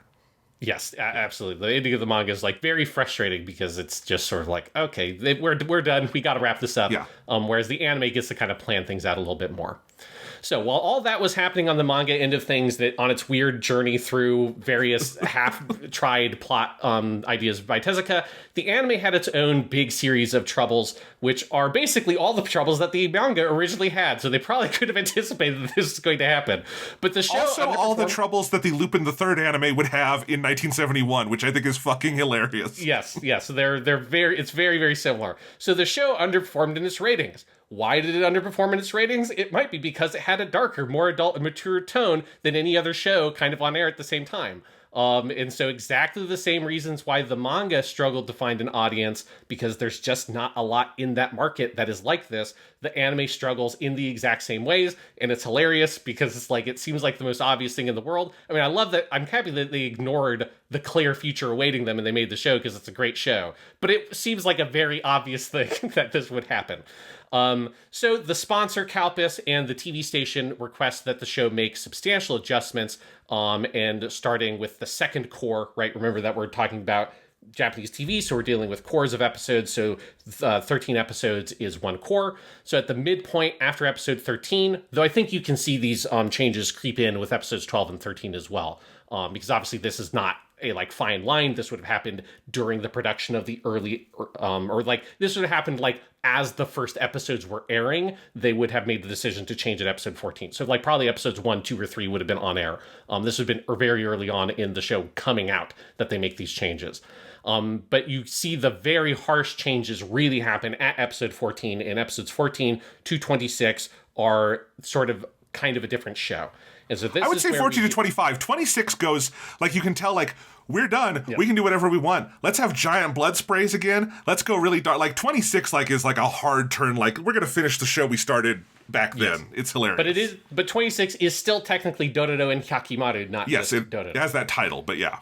So let's break down some of what happens here. Again, I want to emphasize almost everything I know about this is compiled from one interview with Sugii Gizaburō that I was not able to get a direct access to because it's part of the pamphlet for like a limited edition version of the original Japanese DVD box set, which is the box set that our version is based on. But we obviously, unfortunately, do not get that pamphlet. So I only have like secondhand quotes from other websites and like Wikipedia. So some of this might not be 100% accurate, but I'm going to give you the translation the best I can of what I think seems to have occurred. So, after the completion of the first core, Sugii Gizaburō, according to himself, he was called in by Tezuka Osamu, who asked Sugii if he could make the series into more of a gag show. Sugii responded, "I've made the show like this based on my interpretation of the original. I can't suddenly make it a gag show." And I love that because it took me forever to try to figure out who was talking here because of the way that it was translated, because there's just something about Sugii going and saying, the guy who made the original thing, this is my interpretation of the original thing. And at first I couldn't figure out who was saying that. Is it Tezuka saying about my interpretation of the manga I wrote and I don't like what you're doing with it? But no, it's Sugii going up to the guy who made the manga that he's making the show on and being like, no, I think this is what the manga is like. I'm not going to make it a gag thing. What are you talking about? Tezuka replied to him, "Okay, well then what's going to happen to Hyakkimaru at the end?" Sugii answered, "Well, when he gains his body back, he'll have lost his purpose in living, so naturally he'll become a monk and wander the country." The discussion apparently ended with Tezuka replying, "What kid would watch a story that complicated?" And so the discussion did not go well, and so it goes very poorly. After this confrontation with Tezuka, Sugii went to the producer of the show, Shibayama Tatsuo, and told him that it would be a bigger incident if the director simply left the show than it would be if the producers fired him. However, they refused to fire him, and so Sugii replied, "This is my translation, but this is basically what he said. He said, 'Fuck this gag show bullshit, I'm out.'" And he stopped coming to the studio. The balls King! Fucking king shit! I love it. Yeah. It's so great. I just love the idea of him going up to the producer and being like, "Look, you gotta fire me to save face, and kind of, get the morale of the troops together. You gotta fire me, motherfucker." And the producer backing down and being like, "Fine, then I'm out. Peace." And him leaving the production. It's great. So in order to try to turn the ratings around, that producer, Shibayama, he came up with a document that outlined their overall strategy for altering the show, and the major changes outlined in that document were, 1, focus more on Dororo, with Hyakkimaru serving more as Dororo's helper, so Hyakkimaru's role becomes just like fighting the monsters and not having his whole big crazy stuff. So they cut down on his heavier backstory is the second point. And so they stopped doing here's like Daigo Kagemitsu popping up and stuff like that, which continues to happen in the manga in some of the chapters that they adapt, but they cut those out other than obviously the very ending. And so instead they adapt the pattern of if you kill a yokai, you get part of your body back, which they are still frustratingly inconsistent with. This is a big pet peeve I have with Dororo in the original manga and in the anime, is they just sometimes forget for him to get part of his body back, and it drives me fucking crazy, because it's like, was this just not one of the 48 demons? Are there other extra demons around? It's a very conveniently forgotten about premise, even when they try to focus on it, which drives me fucking crazy. I assume that, like, after we cut to credits, he, like, gets his gallbladder back or something, and he doesn't notice it, or, like, he gets his appendix back. That would actually be a great story if he got his appendix back and then got appendicitis and they have to get it out. That should be a Dororo story. Yeah, and then they find Blackjack's great-great-great-great-grandfather to cut out his appendix. On a brief side note, that is kind of what happens in the game, not the appendicitis thing, but in the game, they have 48 different bosses. I haven't finished it yet, but I assume there are 48 of them. And every time you fight a boss, including optional bosses that they insert in there, you get part of the body back, and it gives you different gameplay things. Oh, wow. That's cool. A lot of them are very, like, trivial gameplay things, like, oh, you get plus 3% more experience because... I mean, it is like little things like his gallbladder is back. I mean, it's very like, oh, you've got like this part of your brain, like your hypothalamus has come back and shit like that. It's wild. So the game is maybe the one that most seriously takes the, hey, you get a yokai, then you get your body back thing. So, but anyways, back to the document. So those are the first 2 points. The third point was they emphasized Nota the dog more. And so Nota becomes more prominent. There are multiple episodes that have Nota as almost like a third protagonist, like the Raiken dog episode. That one's so good. They overall insert more gags and make the overall tone happier and lighter, though I will emphasize here, based on watching the actual show, that's a very episode-by-episode thing. Yes, some of the episodes have gags and are happier and lighter in tone. A lot of them are still very dark, especially the Tomino episode. But then compared to the first half, there are definitely episodes that have a lot more gags. And the final point is that they avoid making the yokai and ghosts and stuff complex and abstract creatures, which is what they are in the first half of the manga. This is also a thing that I think the manga and Tezuka change on, is that early on they are like, some of them are more conceptual than anything else, like the fox spirits. And instead it really shifts into being, here's a very clearly understood kind of yokai that exists in Japanese folklore, and he's going to go find the yokai and kill them. And again, that's a change that happens in the manga anyways, but they also make that kind of a guiding star for the second half of the show. And with those changes, they also decide to change the title of the show from simply Dororo to Dororo and Hyakkimaru, which is confusing because Hyakkimaru is much more prominent in the first half of the show where he doesn't have his title. In the second half of the show where Dororo becomes more prominent, all of a sudden Hyakkimaru's name is in the title. But whatever, they wanted to change the title. Anyways, so the Japanese Wikipedia states, and this is citing the pamphlet from the Japanese DVD box set, that from episode 14 onwards that Sugi's name was removed from the credits. The reason why I'm saying where I got that information from is that I can't find a version that does not have his credits in the actual opening, even though the opening changed multiple times over the course of the second half. But it's entirely possible, this is my conjecture, that what they're referring to would be credits from outside sources like TV magazines at the time, because also there are various credits we know, like directors of individual episodes, writers of episodes in the second half, that are not credited actually on the show itself, or at least in terms of the version of the show that exists today, because also the openings and endings are all Frankensteined together. So it's like, it's a little bit of a complicated thing to know exactly where is that coming from, that his name was removed from the credits. Well, because I presume the ending credits did have credits at one point, but clearly all that survives is a creditless 2-minute, like, reel that is used on these episodes. But, like, those credits had to be there. Like, what was the point of that, like, 90-second animation otherwise? So, yeah. So it's confusing. I just want to couch that a little bit, that they say his name was removed from the credits. I assume that is likely correct, but I cannot actually verify that from a primary source. It's entire. Oh yeah. Anyways, with my notes, so the same source as that notes that Kitano Hideaki, who had served as one of the 2 animation directors on the series for the first 13 episodes, that he inherited the public-facing director position with a a producer-director credit, and it said specifically the credit was just producer-director, almost as one long word. But as a matter of fact, Kitano Hideaki wasn't even really working on the show much in the second half because he was doing one of his own manga at that point. So I think he nominally worked on the show, but he was in no way, shape, or form. Any source I found, none of them said that he was actually directing the show at this point. So instead, what you have is a solution to this problem that's very different than what we saw in Lupin the Third Part 1. In Lupin the Third Part 1, they bring in kind of some outside guys, right, Miyazaki and Takahata, to come in and they sort of lead the show. What happens with Dororo and Hyakkimaru is that they kind of create a team of directors around a lot of the prominent creatives working under Sugii for that first half of the show.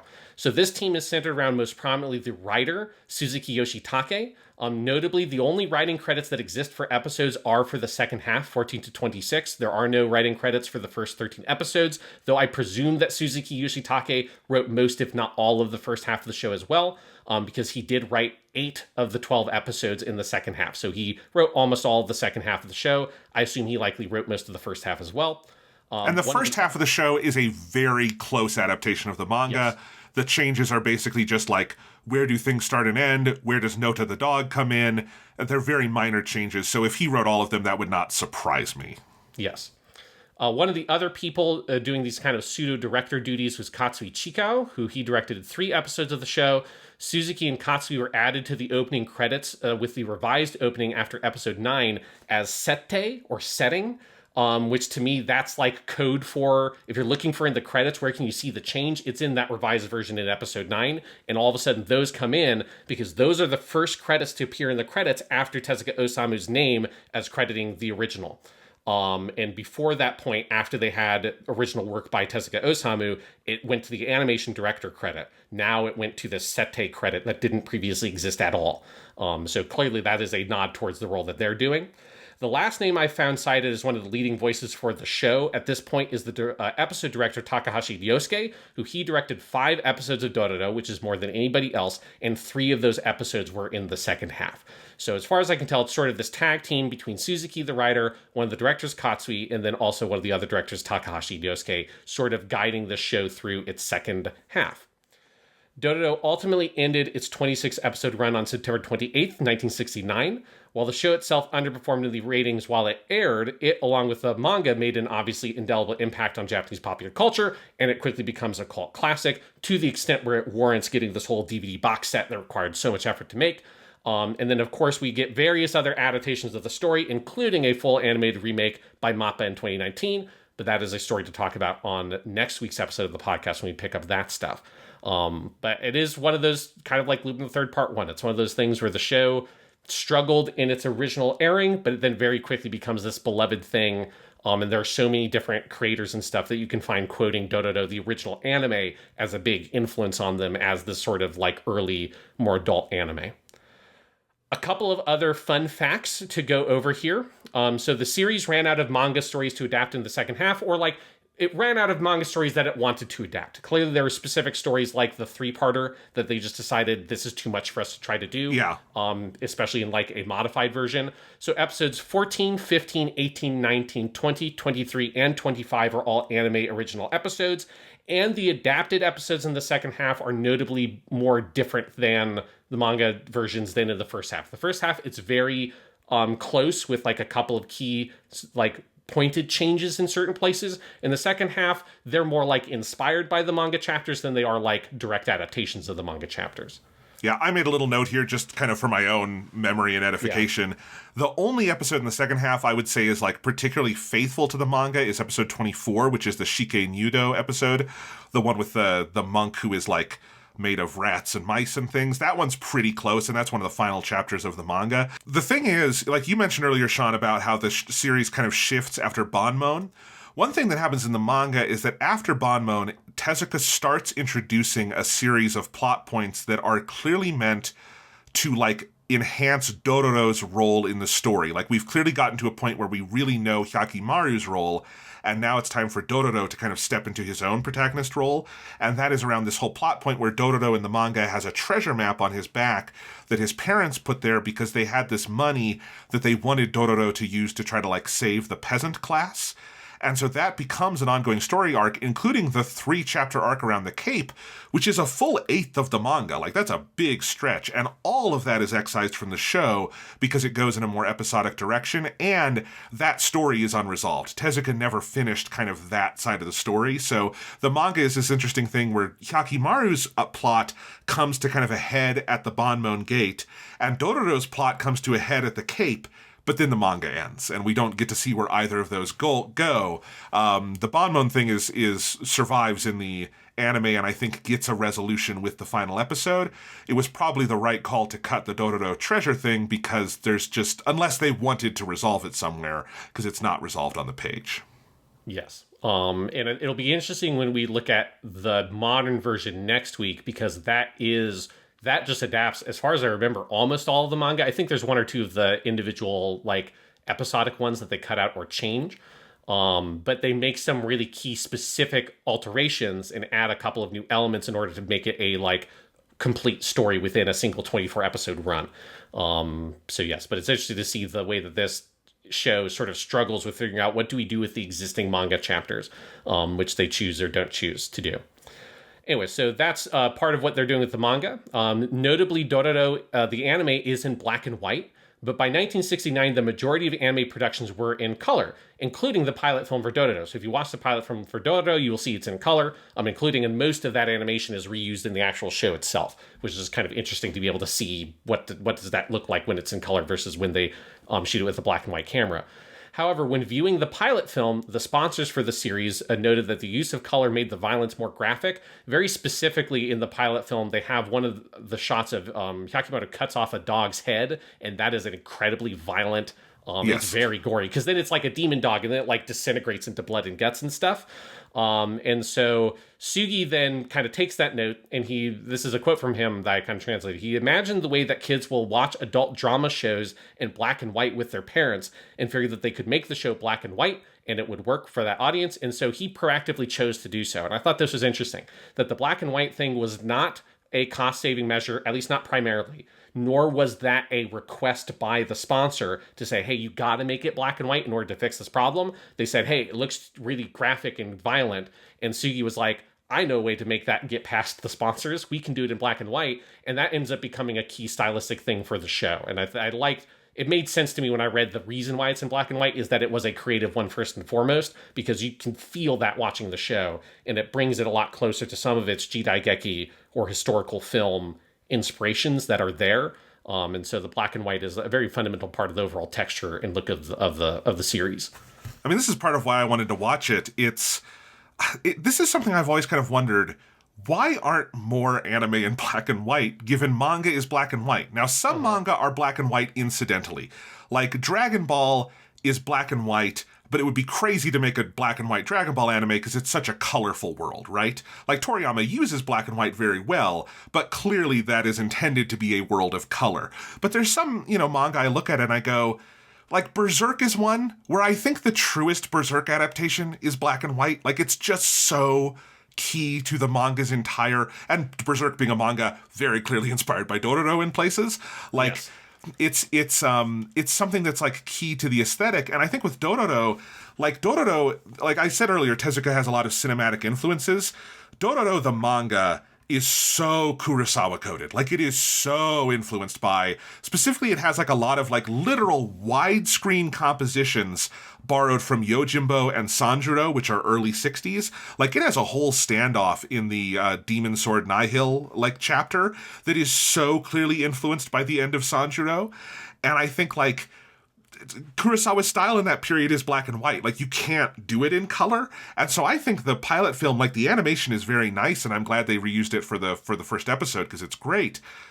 But it also feels wrong in color to me, and I think, like, black and white is right.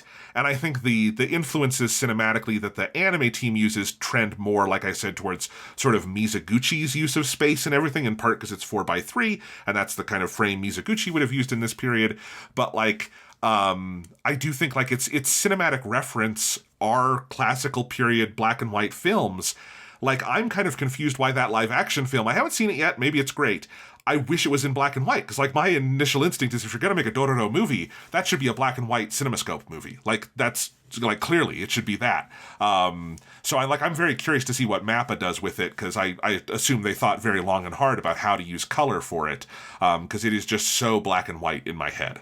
Yeah. I mean, in fact, even the PS2 game, Blood Will Tell, that game starts, the tutorial is basically in black and white, because the first demon you kill in the tutorial gives you one of your eyes back, and that's what allows Hyakkimaru to see in color. So they contextualize it in the world.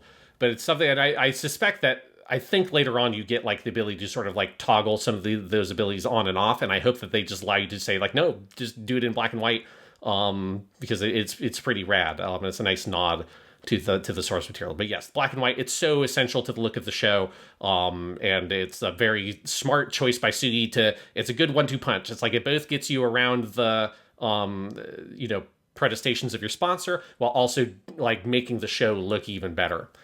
I just love it because he's like, we're not going to tone down the violence. No way we're going to tone down the violence, because it gets more like the stuff in the pilot is bloody. It gets way bloodier from there. But it's like, what if we just go black and white? We can have as much fucking blood as we want. That's what Tarantino did in Kill Bill, because there's the sequence that was so violent it was going to get an NC-17. So he just turned it black and white, and the MPA was like, oh, now it's fine, which is a hilarious way to view violence. But yes.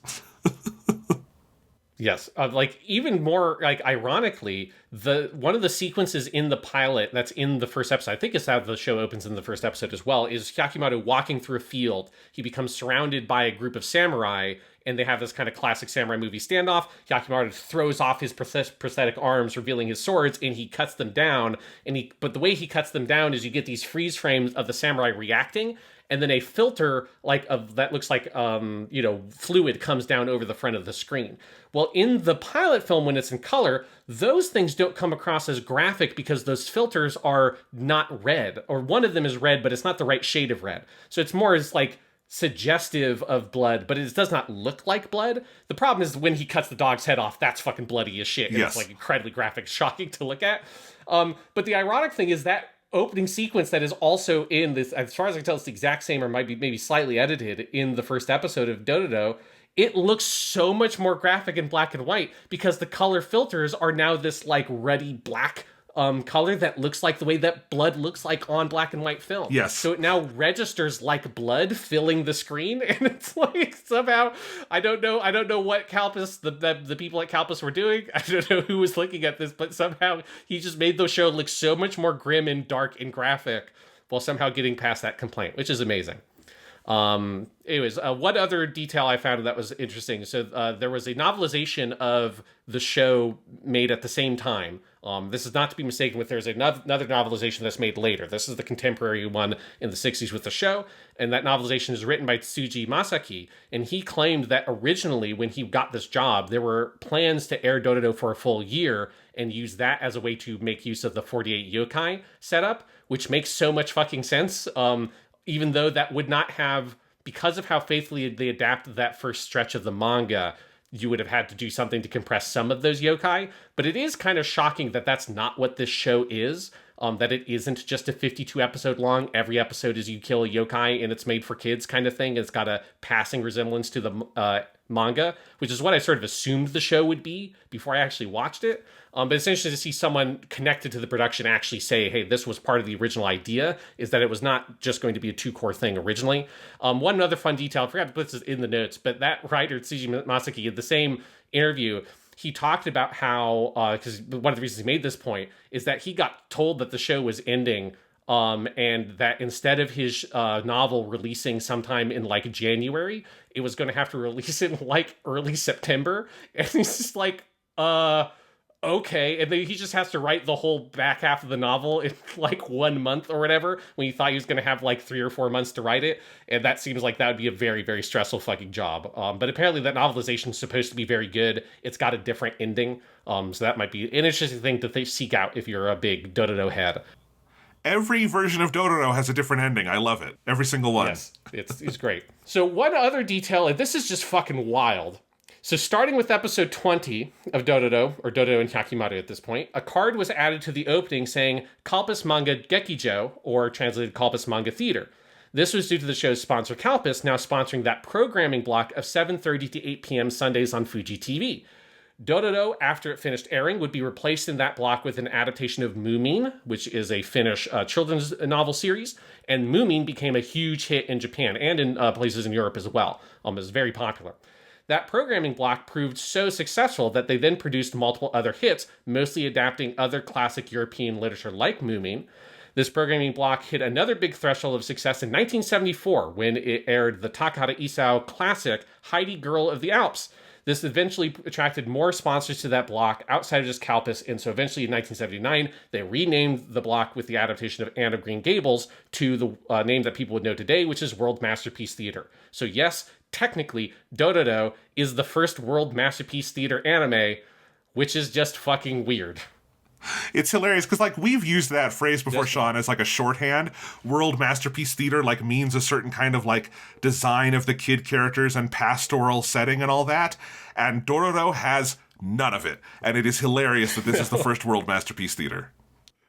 Yes, it's just very funny when you look at the list of all of them, and it's like, oh yes, in the Kalpis Manga Theater era, it starts with Dororo. It's like, okay, crazy. What other detail? This is hitting us of the black and white stuff that I think is really cool, is that in order to create the world of the show, which is set during the Muromachi period in Japanese history, the art director for the show, Tsukimi Hachiro, borrowed film and stuff from Toho from their movies set at the same time period, like Seven Samurai was the one specifically name-dropped as reference. And Sugii, specifically the director, requested to Tsukima that he try to replicate the grounded, weighty aesthetic of jidaigeki, or historical films, like Seven Samurai. And so, like, reference material from Toho movies of the period were used directly in the production of the film. That's, like, particularly, like, a lot of the backgrounds are based on stuff like that, which is very cool. I mentioned this earlier, but I just have to say once again that I love this fact that Nota the dog with the funny hat is a Tezuka Osamu addition to the show. So that's not a, like, random producer off from the side giving a note being like, I think it needs a dog with a funny hat. It is the man, the myth, the legend himself, Tezuka Osamu, going, you know what? My one great regret when I was writing Dororo is I didn't put a dog with a funny hat in the series. And now that we're making an anime, you gotta put him in there, and I'm gonna put him back in the manga before I cut him out of the manga later. I love it. And I also love how Nota just does not make the series lighter. Like, no. Maybe in the second half in certain episodes, but in that first half, it's a funny little cartoon dog, but it just doesn't. Nota, like, has no bearing on the tone of the show early on, and that is fucking amazing to me. Yeah, it's incredible. All right, so let's roll down some of the staff here and some of the other things that they've worked on, because, again, what I mentioned earlier, there are two kinds of people who worked on the show. Either people who ended up becoming, like, some of the most defining figures in the history of TV anime, or people who clearly got burned out and sort of chewed up and eaten up by that system. Though everybody did great work on the show. It is not just the Titans that turned in good episodes. The people who worked on two other things, they did amazing work as well.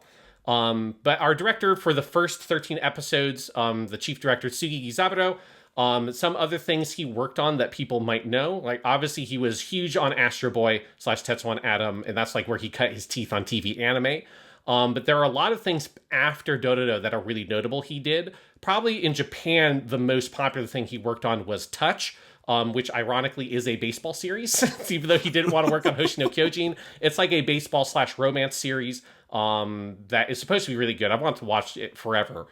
He also did Street Fighter 2, the movie, which that's almost certainly the most popular thing he worked on in terms of things that Americans would know and like. And that movie's great, and it is also very dark and graphic. It's got the whole Chun-Li shower scene, and then she fights the one dude with the claws in her bathrobe, and this whole thing.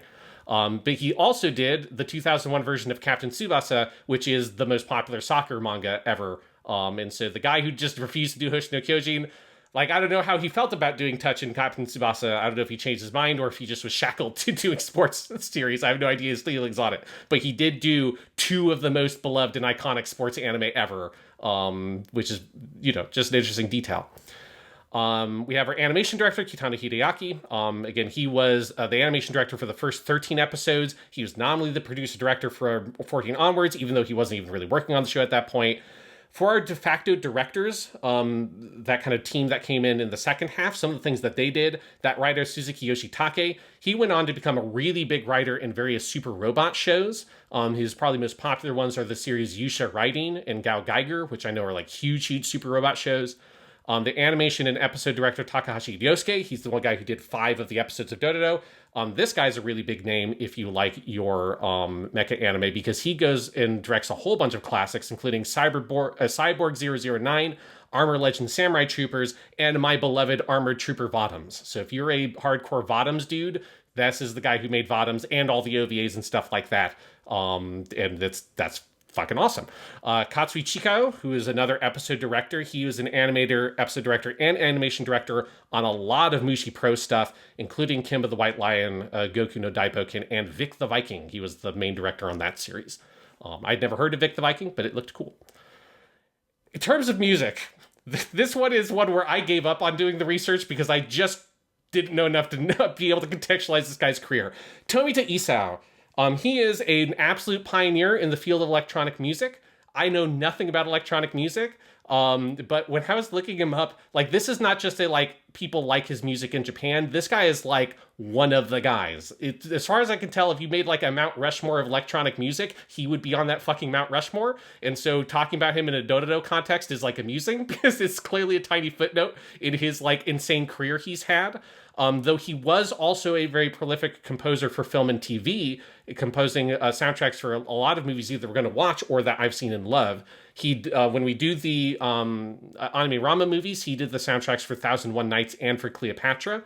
He did the soundtracks for 2 Zatoichi movies, which is very relevant to Dororo because they're very stylistically similar, and these both came out in 1970, which is Zatoichi Goes to the Fire Festival, which is one of the best Zatoichi movies, and Zatoichi and the One-Armed Swordsman. And then in terms of modern Jidaigeki stuff, he did The Twilight Samurai and The Hidden Blade, which are 2 of the best Jidaigeki movies of the 2000s. Absolutely incredible movies with great soundtracks.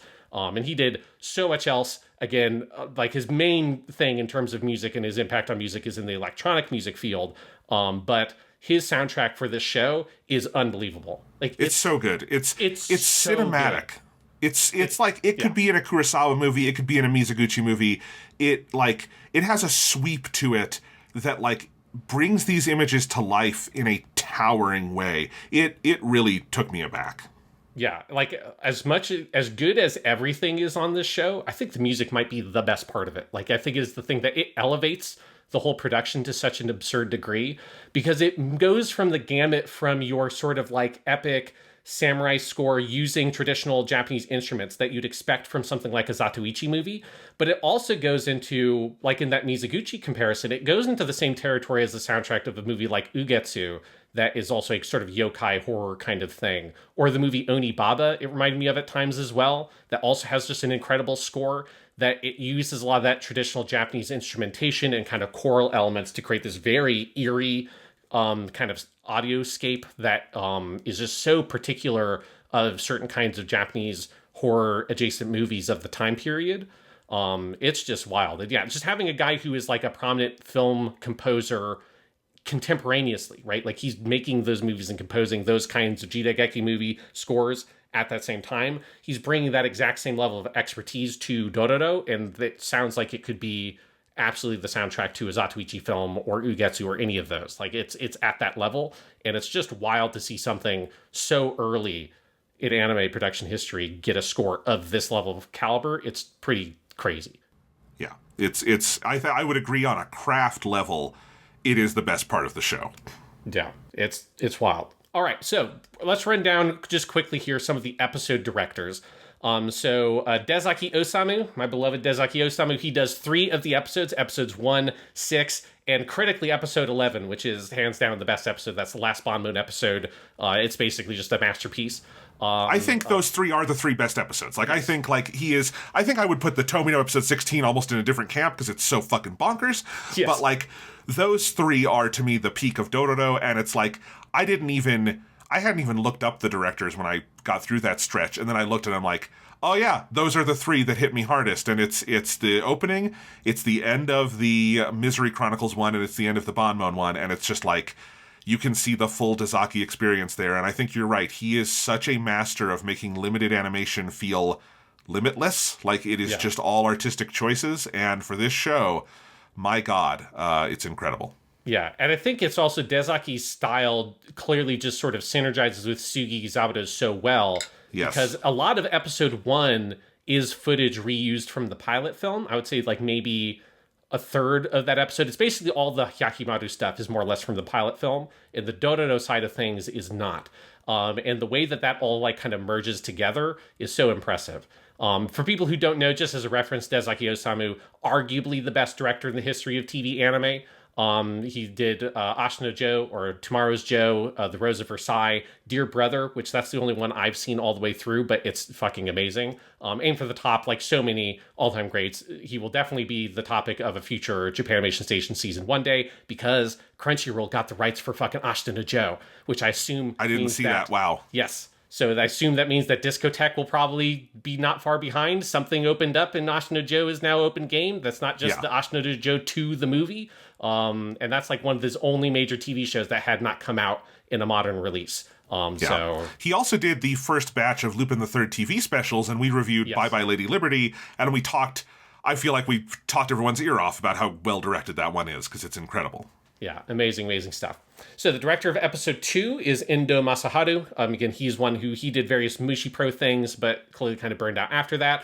Episodes 3 and 4, and then episode 16, very clearly episode 16 is directed by our boy Tomino Yoshiyuki, who I just put in my notes for him, Universe!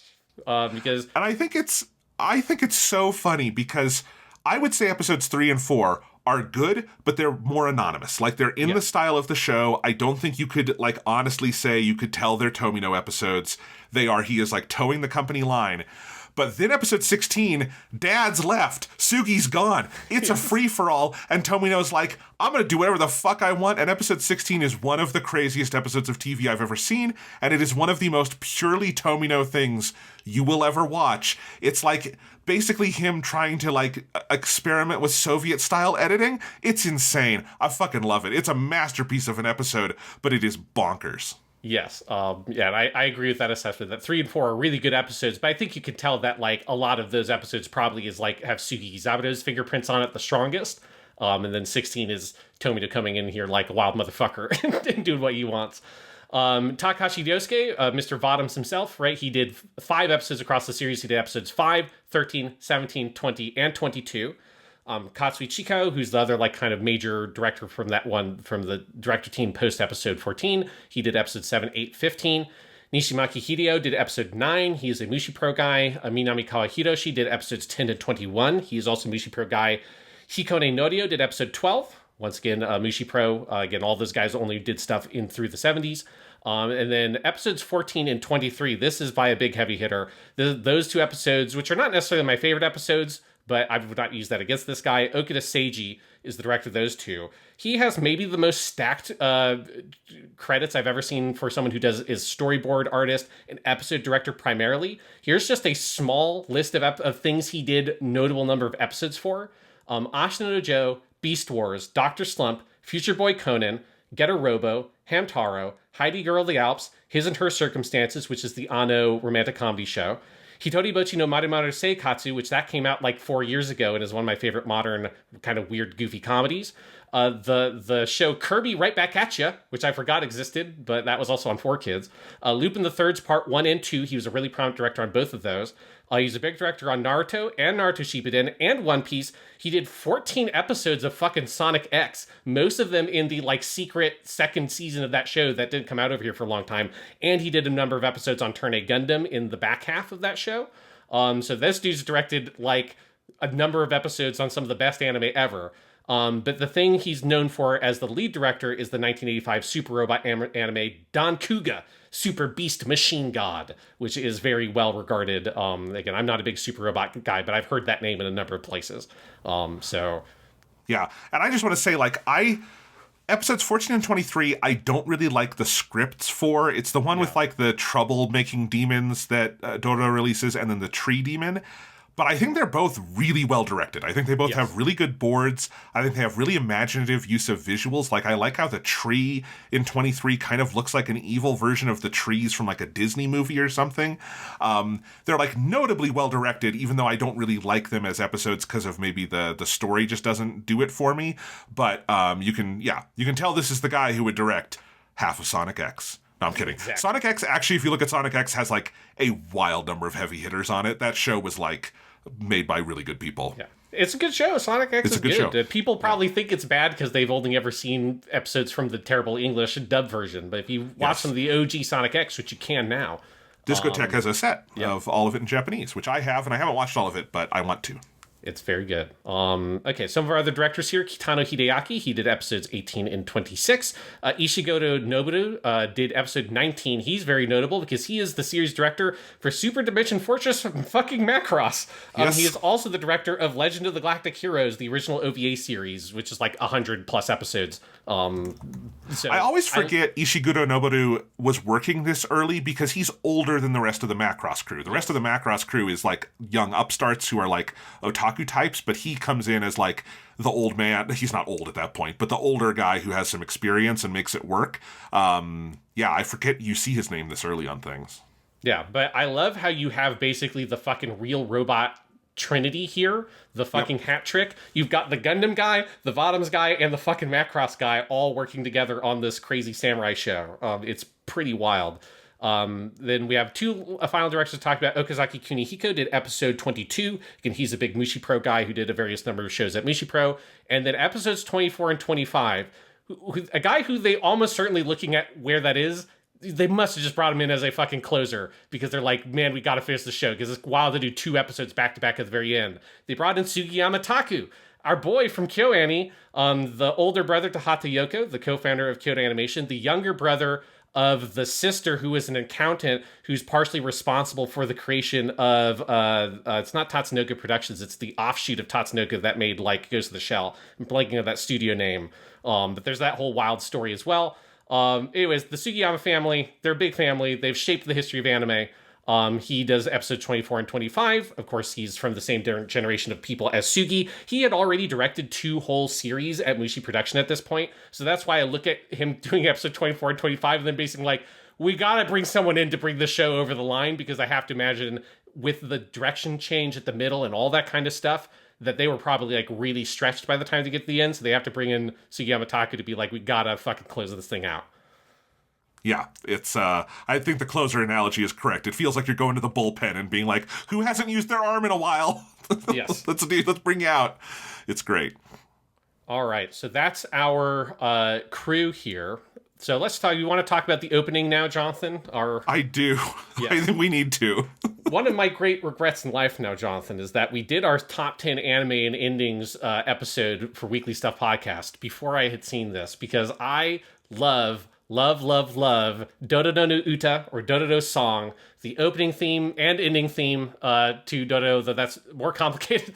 We'll talk about that in a little bit. But this song is composed by Tomita Isao, the main composer for the series as well. It is performed by Fujita Toshiko with quote-unquote lyrics. You know, I mean, there are lyrics. There are proper lyrics, and there's also nonsense lyrics. The lyrics are by Suzuki Yoshitake, who's the main writer for the show.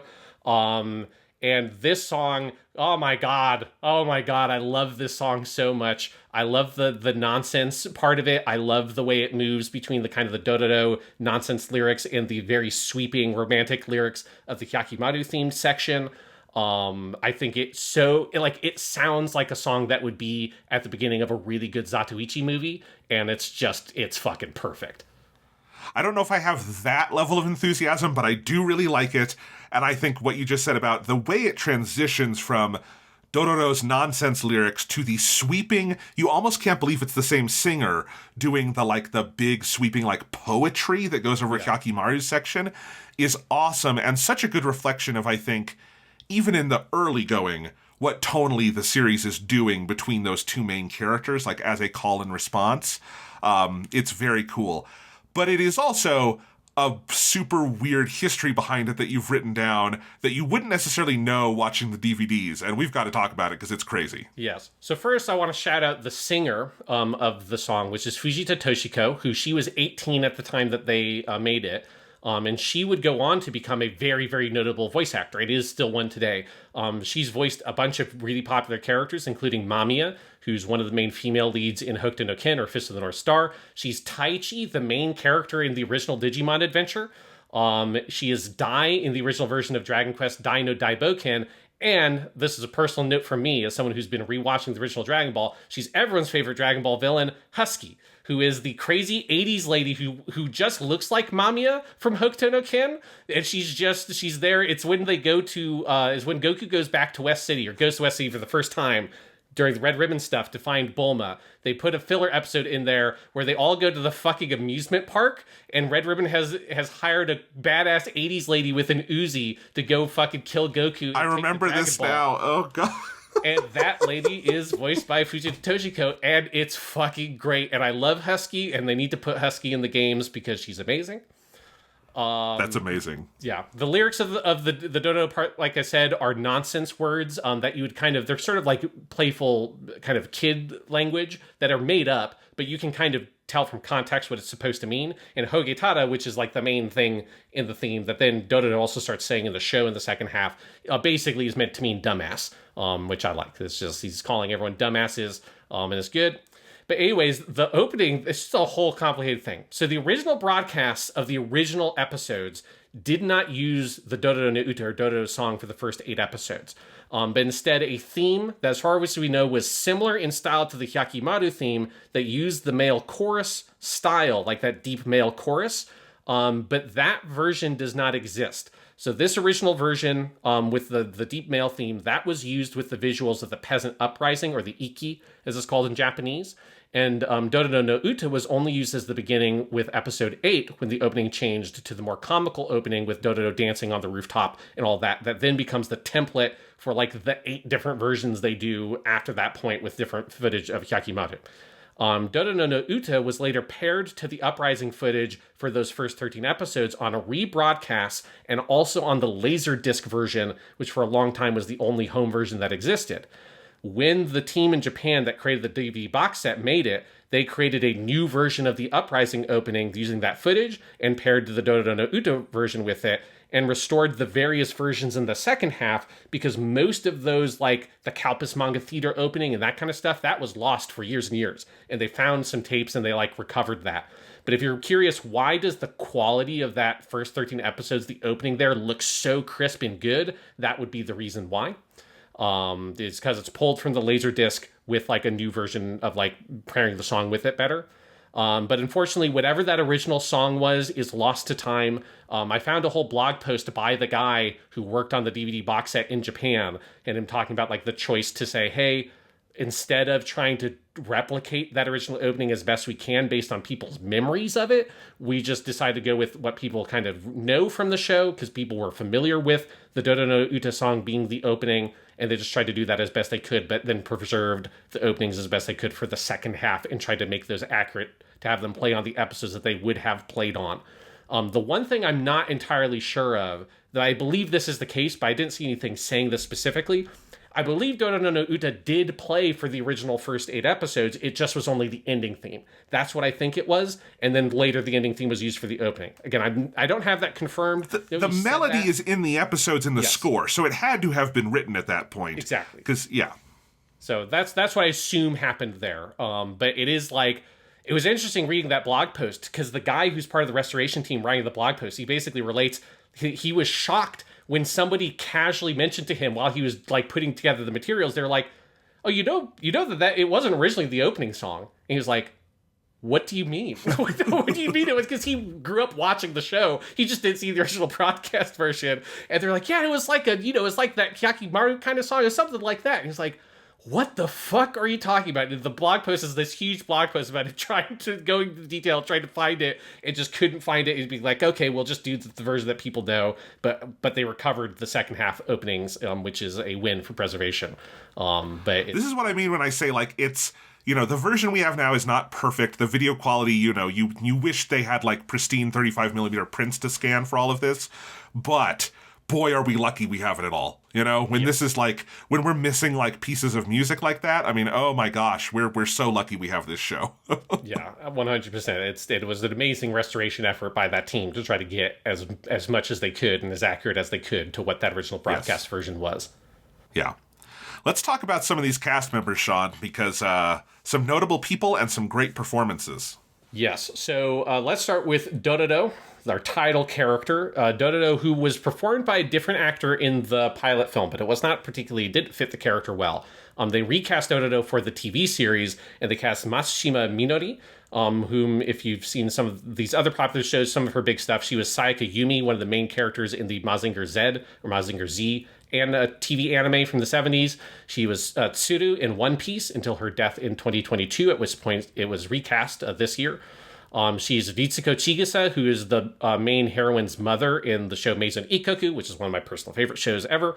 And she's also the character Alexandria Meat from Kinniku Man, or Muscle Man, which I don't know who Alexandria Meat is. Meat spelled M-E-A-T, but I like that name. That's a good name. And Matsushima Minori is so fucking good as Dororo. Like, what an absolutely incredible performance. Particularly when you hear, if you watch the pilot version on the DVD, it's like the original actress that does it is fine, but it makes you realize like just how much incredible energy that Matsushima brings to the character. Because I think Dororo is a really hard character to do, because Dororo has to be on the surface your kind of goofy, like almost pseudo mascot character that does your like tenka no Dororo sama da yo, like has to do that like really big stuff. But the thing with Dororo is all of that is a front, right? Dororo is like putting that on. She is boasting. She is like putting up a sort of like wall, because really Dororo is this really traumatized and lonely little kid. And that part, that essence has to always be there. It has to be there in the way that Dororo says Aniki to Hyakkimaru. It has to be there in the bluster, is there for this like deeper pain that Dororo has. That is like what the show is kind of about to me. And I think that is a really tricky line to be able to capture both of those things at the same time, with, like lines that you think would not be able to contain that much depth, but she brings it to the character. And I was just like floored by how good that performance was throughout the whole show. I could not agree more. It's a stupendous performance, and it is great in the early going when she has to be both the comic relief, but then you also get into like the misery chronicles and just how raw and vulnerable the character has to be.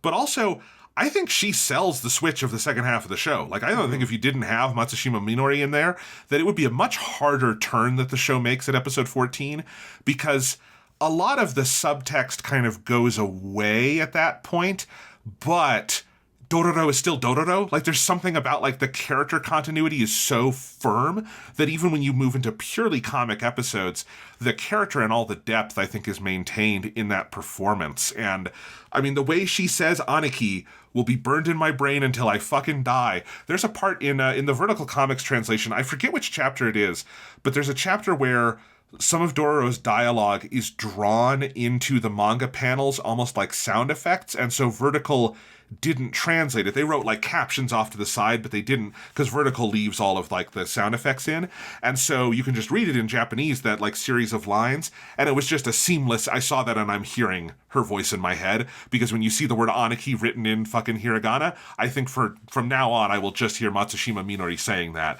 because it is the word most said in this show, and the way she says it is incredible. Yeah, it's so good, and I think it says something that when they made the game, the PS2 game, Blood Will Tell in 2004, they cast Otani Ikue, who people would know as like Pikachu or Tony Chopper, or obviously more modernly Morgana from Persona 5. She's Dororo in that version. Though it's a slightly older version of Dororo because it goes for a realistic aesthetic, so like a 6-year-old kid wouldn't really make sense there. But it's like, I think it says something that's who you'd have to go to as someone who at that point is like huge. To kind of fill literally doesn't get bigger. The only character I know of who has their own, or the only actor I know of who has their own title card on all episodes of Pokemon, just to note, like Ikue Otani is Pikachu, that's just its own thing. Like the biggest actor in the fucking world. Yeah, and then the 2019 version just goes in a very different direction and basically uses an actual child actress to play the character. She does a great job. I did not know that. That's cool. Yeah. That's so like a Ghibli thing to do. Yeah, they go in like a whole different direction. I think partially because it's like this performance, it just immediately strikes you as iconic. You know, like even not having a relationship with the show in its original Japanese airing in that cultural context, you just hear it and you're like, yes, this is so perfect. So just, incredible. And then our other lead here is Hyakkimaru, who is voiced by Nozawa Nachi, who was originally Lupin in the Lupin the Third pilot film. Has played a number of other prominent anime characters like Jean Munakata in Aim for the Ace, Hans Axel von Fersen in The Rose of Versailles, and then Cobra in Space Adventure Cobra. But Nozawa is notable not really for his anime career primarily. He is notable as like one of the most prolific live action dub voice actors at the time in Japan. He like voiced like every major Hollywood leading man from like the 70s and 80s, really known for particularly Al Pacino on movies like Godfather, right? This is like peak Al Pacino's career. Nozawa basically was all of those, Robert Redford, Bruce Willis, Dustin Hoffman, Christopher Walken, and others. And I think that's probably like one of the main reasons they cast for him here is more for that dub. He has a cinematic voice. He has he sounds like an actor in a live action movie, and it serves this character really well. And it's interesting because I think you watch the Lupin the Third pilot film, and he's a good actor, but he's wrong for Lupin, which is why they recast him. But I liked hearing him here in this context where, like, perfect for Hyakkimaru. And the way that all kind of got shifted around, because there's another Lupin actor we're about to talk about, just worked very well. Everyone went to the place they needed to go, and it works. Yes, yeah. Nozawa is awesome as Hyakkimaru. It's one of the shames of the second half is that Hyakkimaru is still, like, fun because he comes in and he fucking cuts demons up and shit, and that's cool. But the character loses that depth in the second half that he had in the first half. But when you watch the Banmon stories and you really get into, like, the heart of Hyakkimaru's character, and he's, such a tortured character, and there's so much there under the surface, he's this great, character that lives in that lineage of really great kind of like samurai characters from movies of the time, where he's got that very like kind of aloof quality to him and this very kind of stoic quality, but underneath that is this like boiling emotional kind of storm. It's very much like Tatsuya Nakadai in live action or something like that in his movies of this period has that kind of quality. On the surface, very stoic, deep masculine voice, but underneath that there's so much going on, and I think Nozawa captures that with Hyakkimaru in his voice. Yes, it is. It's one of the things in the formula of the second half of the series is often Hyakkimaru is in the first scene, then something happens that gets him sent off the board for the middle of the episode, and then he comes back at the end. And so literally you just don't have him in most of those episodes for like the bulk of the runtime, which is disappointing. But I agree with you completely on analyzing that performance. Yes. But then you alluded to, we have, Jonathan, your favorite actor ever, maybe, or at least our favorite from Lupin the Third, Nayagoro, who people would know as Zenigata in Lupin the Third. Did I put enough exclamation marks on my notes for you, Jonathan, when I put in Zenigata there? You can never put in enough exclamation points for Zenigata. I love that Nayagoro is best known for playing one of the most lovable characters in anime history in Zenigata. Like Zenigata, who is this Sisyphean figure who is just pure and lovable and kind. And here he plays maybe the most despicable character I've ever seen in a fucking anime in Kagamitsu Daigo. He is also the narrator and he's great. But hearing Zenigata's voice out of a character that despicable just messed me up, man. It's not right. It's not right. He's very good as Daigo. I mean, I feel like you wouldn't be able to tell if your main experience is Zenigata. Like, it did not jump out at me until I looked it up. I'm like, oh, wild, fucking crazy. There's one other actor here, though, I want to shout out. This is only playing a relatively small part, but a very notable part in Banmon. That's Nozawa Masako is Sukeroku. And some of the things you might know her from, she's Son Goku in Dragon Ball. She's Son Gohan in Dragon Ball. She's Son Goten in Dragon Ball. She's Goku Jr. in Dragon Ball GT Heroes Legacy. She's Bardock in Dragon Ball. She's Turles in Dragon Ball Z The Tree of Might. She's Goku Black in Dragon Ball Super. And she's Guilmon in Digimon Tamers. She just did some other stuff too. Yes. I don't know. She's Short Round in the Japanese dub of Indiana Jones and the Temple of Doom. Yes. And more relevant for the late 60s, she is also Kitaro in Gegege no Kitaro, which was her really, really big breakout role that came out like a year after this. Yes. And I will say, you can't really tell it's her listening to Sukeroku. It's such a different voice. And this is how many years before this is at least 17, 18 years, because Dragon Ball is 86, so this is 17 years before Dragon Ball. So obviously her voice changed in that period as well. But it is cool that it's funny, Sean. I feel like in this 2-hour history section we've connected Dororo to basically everything we've ever talked about on Japanimation Station.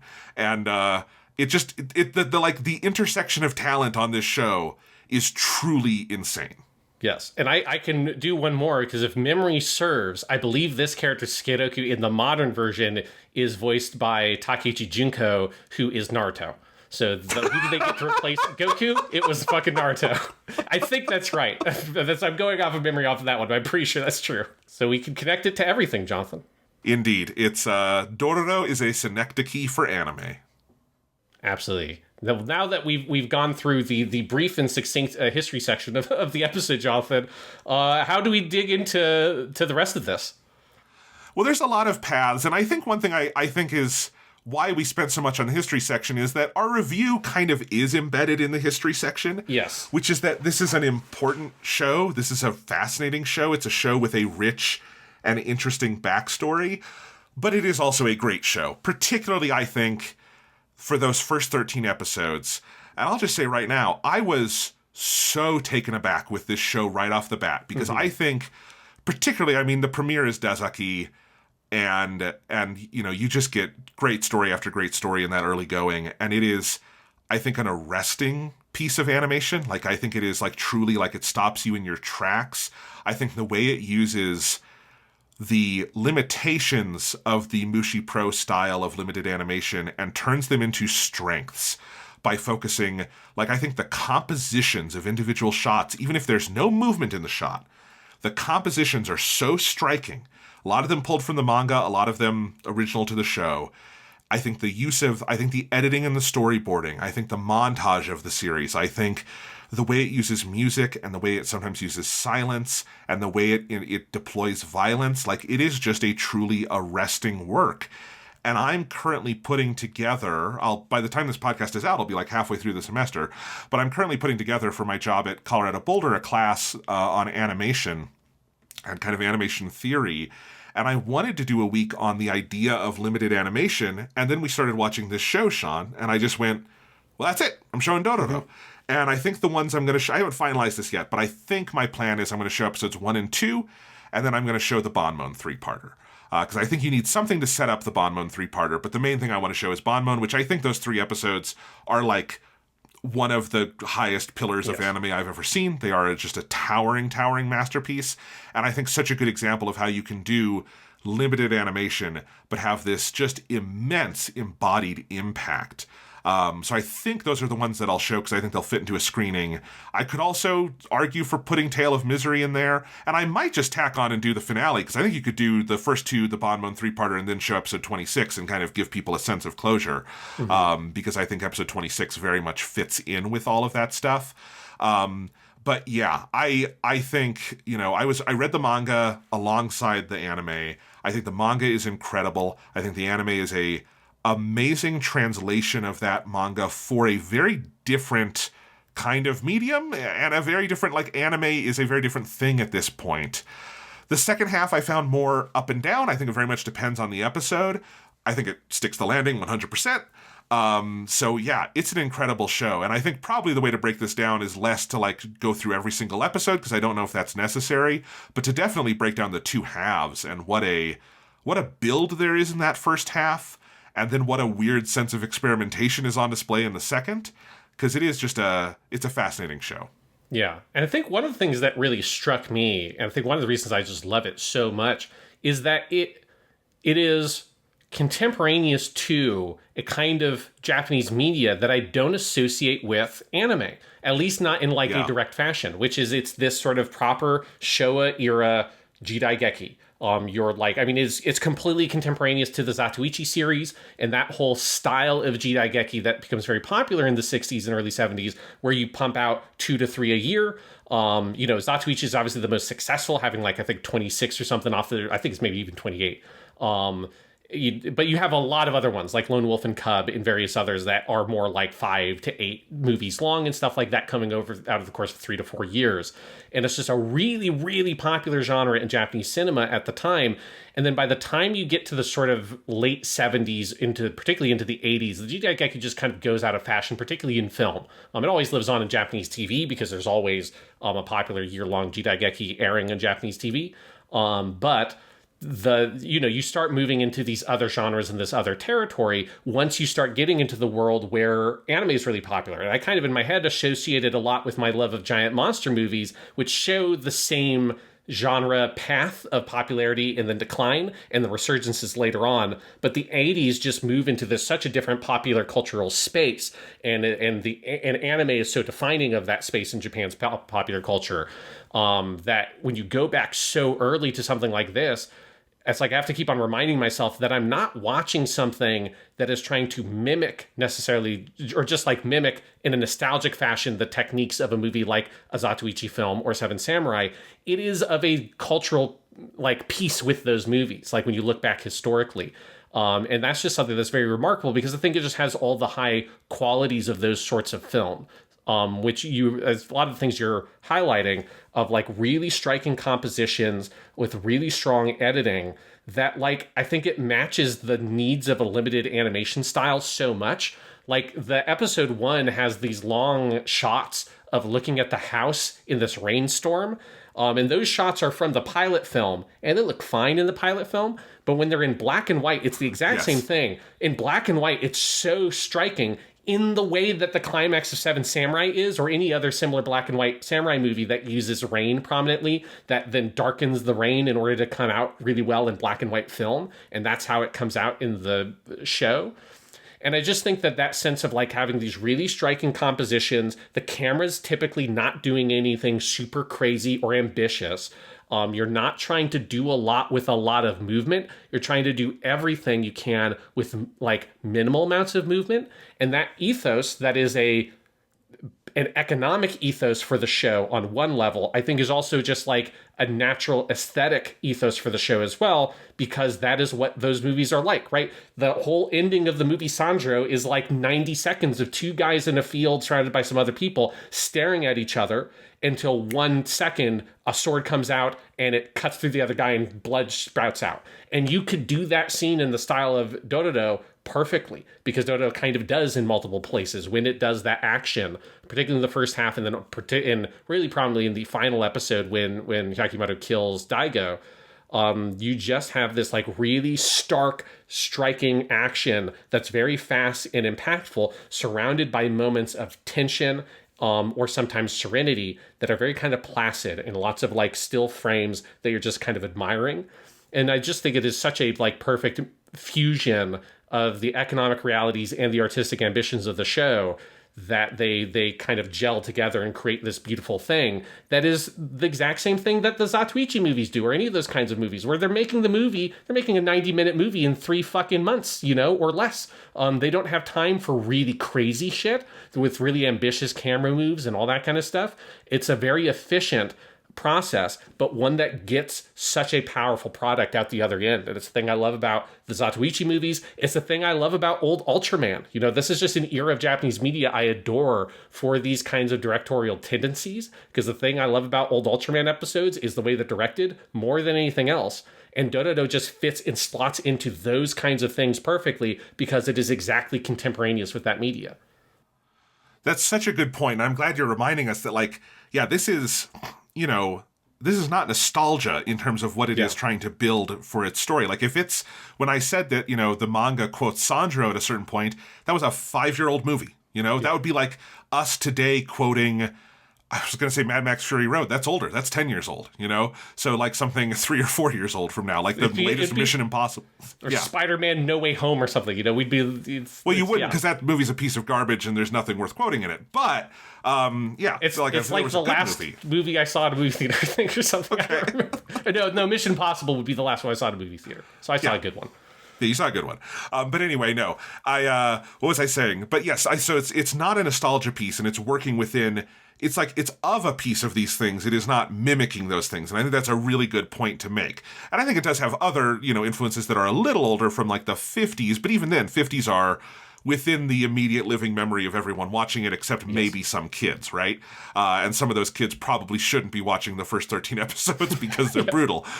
But I think also what's interesting is that you talked about like the way it uses stillness. I think that's part of why Tomino is anonymous in episodes 3 and 4, because that is not his style. And then you get to episode 16, and he is free to do the Tomino thing, which I think Tomino's thing is much more about faster editing, and within those edits having really like harsh directed actions that are fluid, right?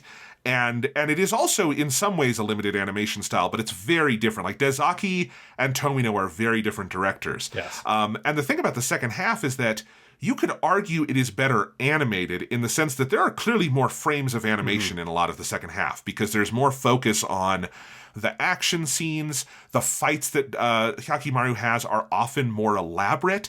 There's some of those are like really imaginative and expressive and wonderful. The Tomino episode most of all, but there's other ones around there where I think there's some really cool, interesting animation that they're doing. It is not as striking as a production, though, I think, because there's such a overall aesthetic clarity to what it's doing in those first 13 with its limited style. And it's not like every single episode is made equal. I think we agree the Dezaki ones are the peak, and there's other ones that aren't, quite on that level. But I think overall, like Sugi's direction and the overall vision of the thing is so rooted in using kind of stillness and brief flashes of motion and overall just like montage in the sense of the Soviet idea of alternating images and making effects on us, that it works incredibly powerfully. Yeah, absolutely. And I think it's very instructive if you refer to like the pilot film, because the pilot film is the thing that most clearly sets the sort of tone of the directorial style of the series. If you watch the pilot film, it's sort of, they refer to it as a digest version. So it's sort of bits and pieces of scenes you see in episodes 1, 2, and 3. And I think it's very interesting when you see the big scene from episode 3 that is there in its entirety in the pilot film is the scene in the second half of episode 3 where Dororo and Hyakkimaru are tied up by Bandai in the room with the well, and then the monster comes out of the well.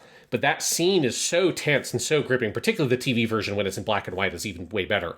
But it's like Dororo and Hyakkimaru realizing that something is in that well, and you have this slow reverse shot of the well and Dororo and Hyakkimaru tied up. And each time it does the reverse, it then does a brief zoom, holds, reverse, brief zoom on the well, hold, reverse, brief zoom on Hyakkimaru and Dororo, and then eventually it explodes into action as the monster leaps out of the well, and it's this big, grotesque, toad-like creature that is there, and like light flashes across it, and its silhouette gets filled in with detail, and the shadows creep back across it, and it's such a great scene. It's so beautiful, so evocative. Again, in black and white, even better. It's perfect.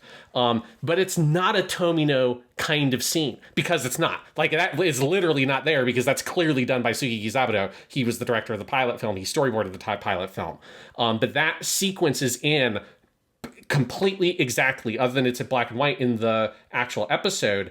And that's the clear sort of like guiding light for Tomino, and as well as Sugii Gizaburō probably did various work on all of those episodes in his run on the show, of like, this is the style. And so Tomino's episode 3, it's basically 2 big scenes, because it's the first half, you have this great scene of the Kane Kozo, the weird yokai with the big gross head that comes out with the bell and goes, Yaroka, Yaroka.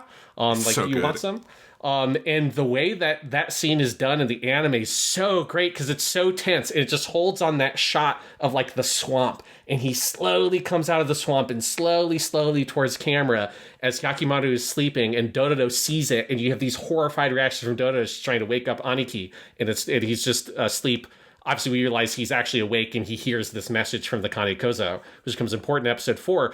But it's just such a slow scene, and it's like 3 minutes long or something of just watching this thing slowly creep up on him, that then is paired with, in the second half, you have that scene with the well. I just think that it's like sort of very instructive of the vision for that show when Sugii Gizaburō was on top of it, was like long, slow movement and like general takes, and you just get really good looks at these very gross monsters that are just Tezuka's designs from the manga, because he has like a great sense of like the monstrous nature and the grotesqueries on display with these weird yokai, even when they're not evil. Like the Kane Kozo is not evil. He's just trying to get people to go get that fucking gold that's buried in the bamboo thicket.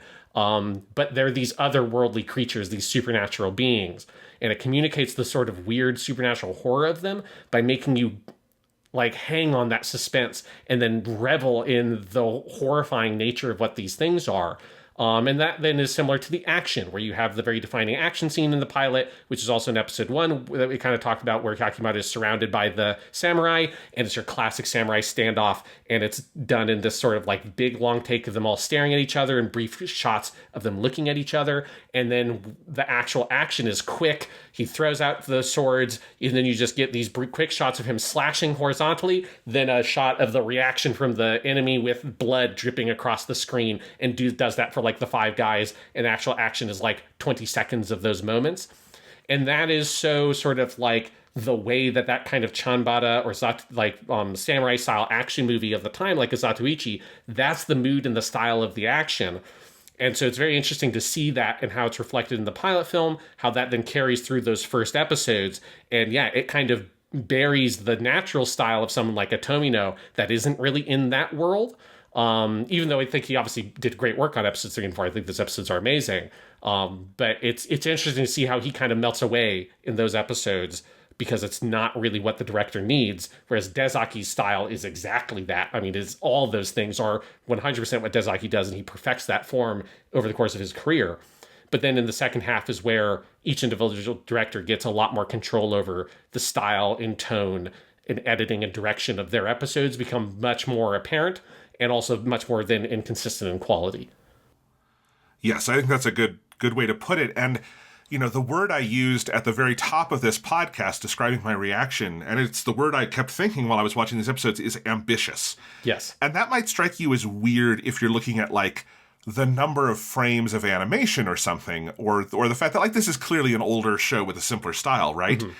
But I think it is breathtakingly ambitious for 1969 for anime. I mean, we talked about with Lupin the Third Part 1 how ambitious that show was in trying to do this more anarchic, adult kind of, you know, Mad Magazine inspired, but also kind of like modern, like James Bond spy movie inspired thing for TV at a time when anime really was still viewed, and would be viewed for most of the 70s still, as a thing for kids. And this was kind of the wall a lot of creators were pushing up against. And that struck us a lot on Lupin the Third.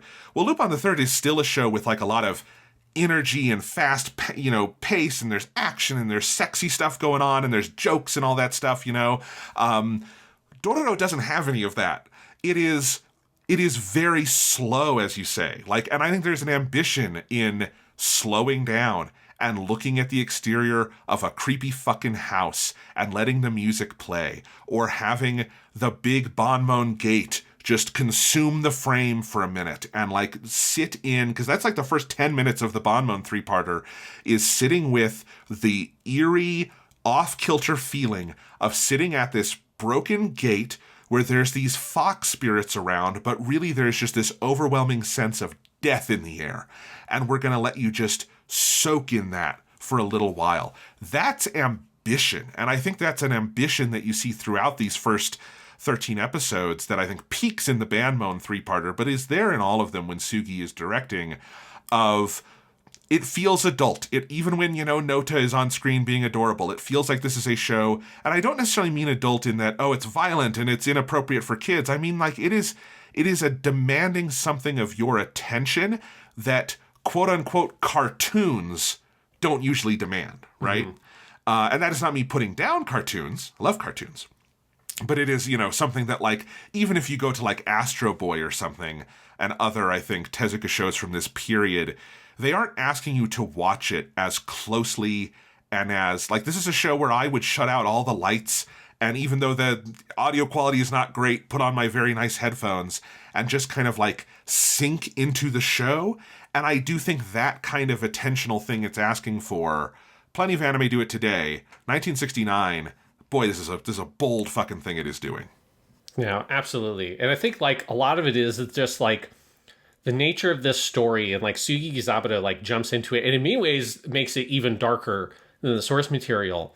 But I think it's like you see how Tezuka in the manga is sort of grappling with this kind of the two versions of the story that he's making, because there's sort of this version that's implied by the premise that is not the series that he makes originally, and then it kind of starts to turn into that, right? Because you have this initial premise of Hyakkimaru as this boy who was sold basically to the demons by his father Daigo in this kind of ambitious bid for power in this era, like, you know, ravaged by war. And so the demons take 48 parts of his body. Hyakkimaru is then raised by his sort of like adoptive father Jugai, who then gives him the prosthetic body and all that stuff and turns his body into a weapon in order to fight the demons.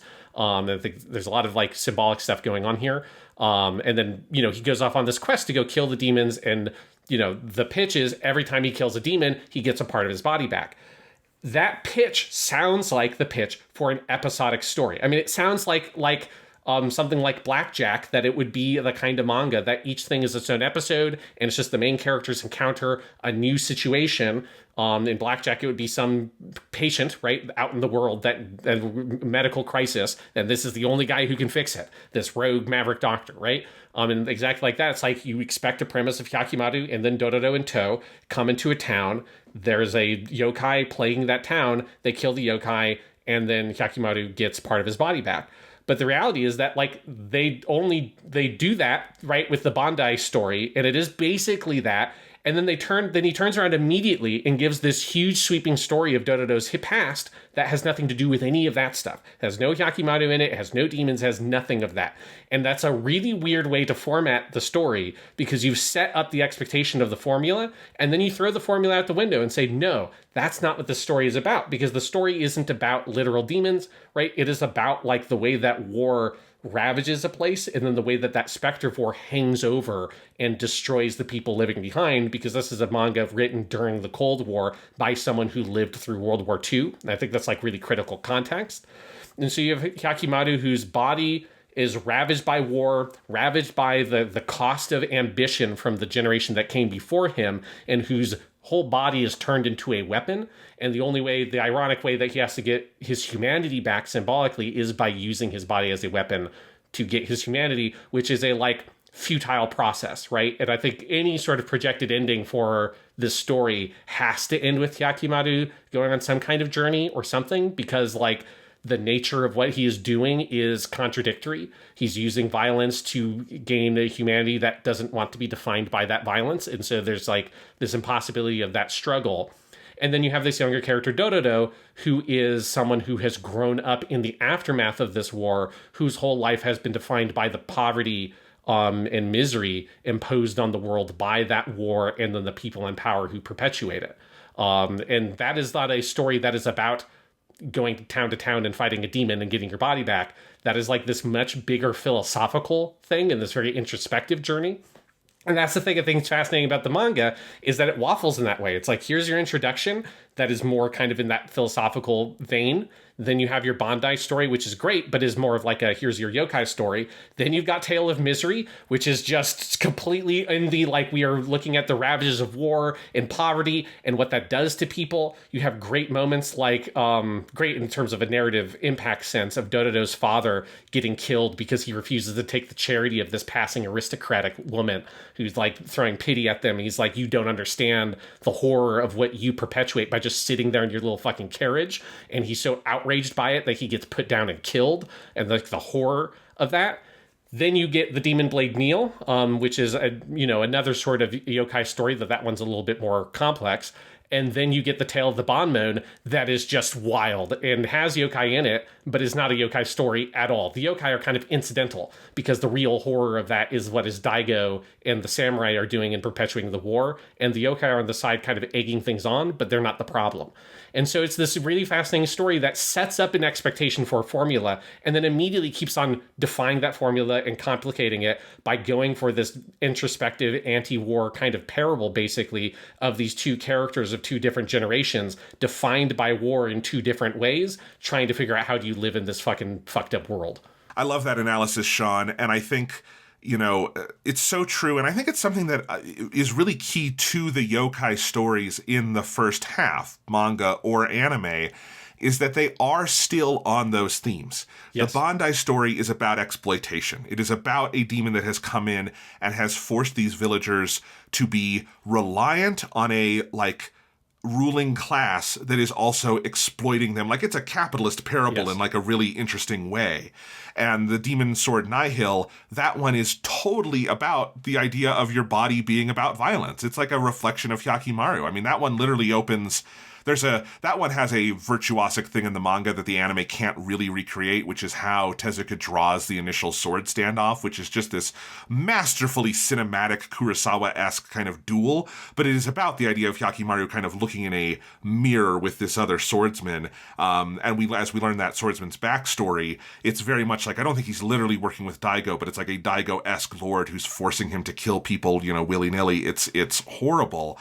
And then, the Banmon story kind of starts to tie it all together. I think even the one that comes after that, the Fair Fudo, and the idea of, the people having their faces taken and then thrown off, there's, really amazing symbolism. And I do think that is, if I have one overarching complaint with the second half, it's that I think those yokai stories become very empty to me. They become very rote in that we come to a town, we don't learn much about the town because they're one-parters now, so they don't have that local texture. We don't usually have major guest characters in the same way, and we don't usually have, I think, a thematic thrust with, what the yokai are, what they say about the world, what they reflect off of Hyakkimaru and Dororo.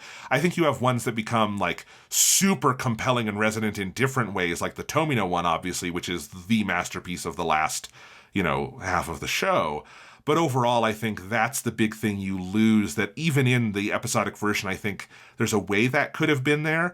But it is an essential thing that in the early going, and it's true of at least the first 500 or so pages of the manga, it is a serialized story. There are individual episodes, there are individual things that happen, but it is fully serialized in a way, that is still kind of a new thing to anime at the time. There are other ones that are obviously doing it in different ways, but certainly in terms of this kind of adult subject matter, there's a level of serialization to it and character continuity and thematic continuity that it all builds on itself. And that is the thing that I think I miss in the second half, even if there are individual things I enjoy here or there, and that I was very happy to see come back for the finale, which feels like nothing ever changed, and we just revert back to the Sugii version of the show very seamlessly, and I think it sticks the landing perfectly. But yeah, it is, and that's the thing that drew me in reading the manga, because I knew some things about Dororo. As you say, it has a really big legacy in Japan that if you're anime, obsessed, I've obviously picked up through the osmosis. But I think you read that manga and it just keeps you guessing, I think, all the way through the end of the Banmon story of what is this story becoming? It is so protean. And it starts another transformation after that in the manga that is ultimately left unfinished with what it's trying to do with Dororo and the treasure and all of that. And it really isn't until the last handful of chapters that it kind of just becomes the episodic version of itself. So that's something that is enticing about the manga, is that it's so protean, you're wondering where it will go. And ultimately there is no answer to that question because it was kind of abandoned. The anime, I feel does get to fully articulate itself by the end, which is one thing it has that helps. Yeah, and even if you just take it up to episode 11, the last of the Banmon episodes, that is kind of like a season of anime in its own right in many ways. I like the Fair Fudo one just fine, although I do think that one feels pretty stretched for the anime, because episode 12 has that very long plot cul-de-sac of Noda going and saving the monk dude who later just has to get his face taken. So it's why are we doing this? Well, they've noticed some screen time in because you need to stretch across 2 episodes. But the Banmon one just has this really striking ending. And I really want to point out specifically that ending in episode 11, where there is a really, I think, relatively small but critical difference between the anime and the manga there. Yes. Because the Banmon story is a Berlin Wall parable, right? Because you've got the 2 towns separated by this wall, though it is not it's symbolically separated by the wall, which I think is a really important detail because the wall is mostly gone. But there are families separated some people belonging to one village were in one village, some in the other, when the wall went up and they couldn't cross over, right? And that's where the Sukeroku character, not Goku, comes in, the Masuko Nozawa character, and he wants to go back to the other side to be with his family. And this is where, this is how fucking dark this shit gets. The kid gets executed by firing squad. And this is how much of a Berlin Wall parable it is that it's by fucking firing squad that they kill these people, which is not how you would have executed someone in this period. You don't line them up and shoot arrows at them. It's like a weird way, a very inefficient way to try to kill someone, because it would be hard to kill someone in one go with an arrow if you just cut their heads off. But of course, it's meant to evoke that imagery of the Cold War, of this harsh totalitarian state telling people where they can live and what they can do, and if you disobey, you get lined up and shot in the back. But the really critical difference that happens is in how it ends, where you have the big confrontation between Hyakkimaru and his brother Tahomaru. Hyakkimaru kills him right when the fox demons tell him, yes, this guy is your little brother. Yes, this is your family. And Hyakkimaru now has to grapple with, what that means for him, a man who's always assumed or ignored the reality that he has a biological family out there in the world. He's now confronted with it and has the tragedy of killing his own younger brother. And then he goes and he cuts down the fox spirits, and the fox spirit's body, its corpse, drapes across the remaining, strut of the Banmon, and the weight of the fox spirit collapses the Banmon, and it crumbles to the ground. All that is exactly what happens in the manga. But in the manga, at that point, you have this brief moment of salvation, where of the families from either village come and they assemble at the root of where the Banmon was, at the top of that hill, and they are reunited.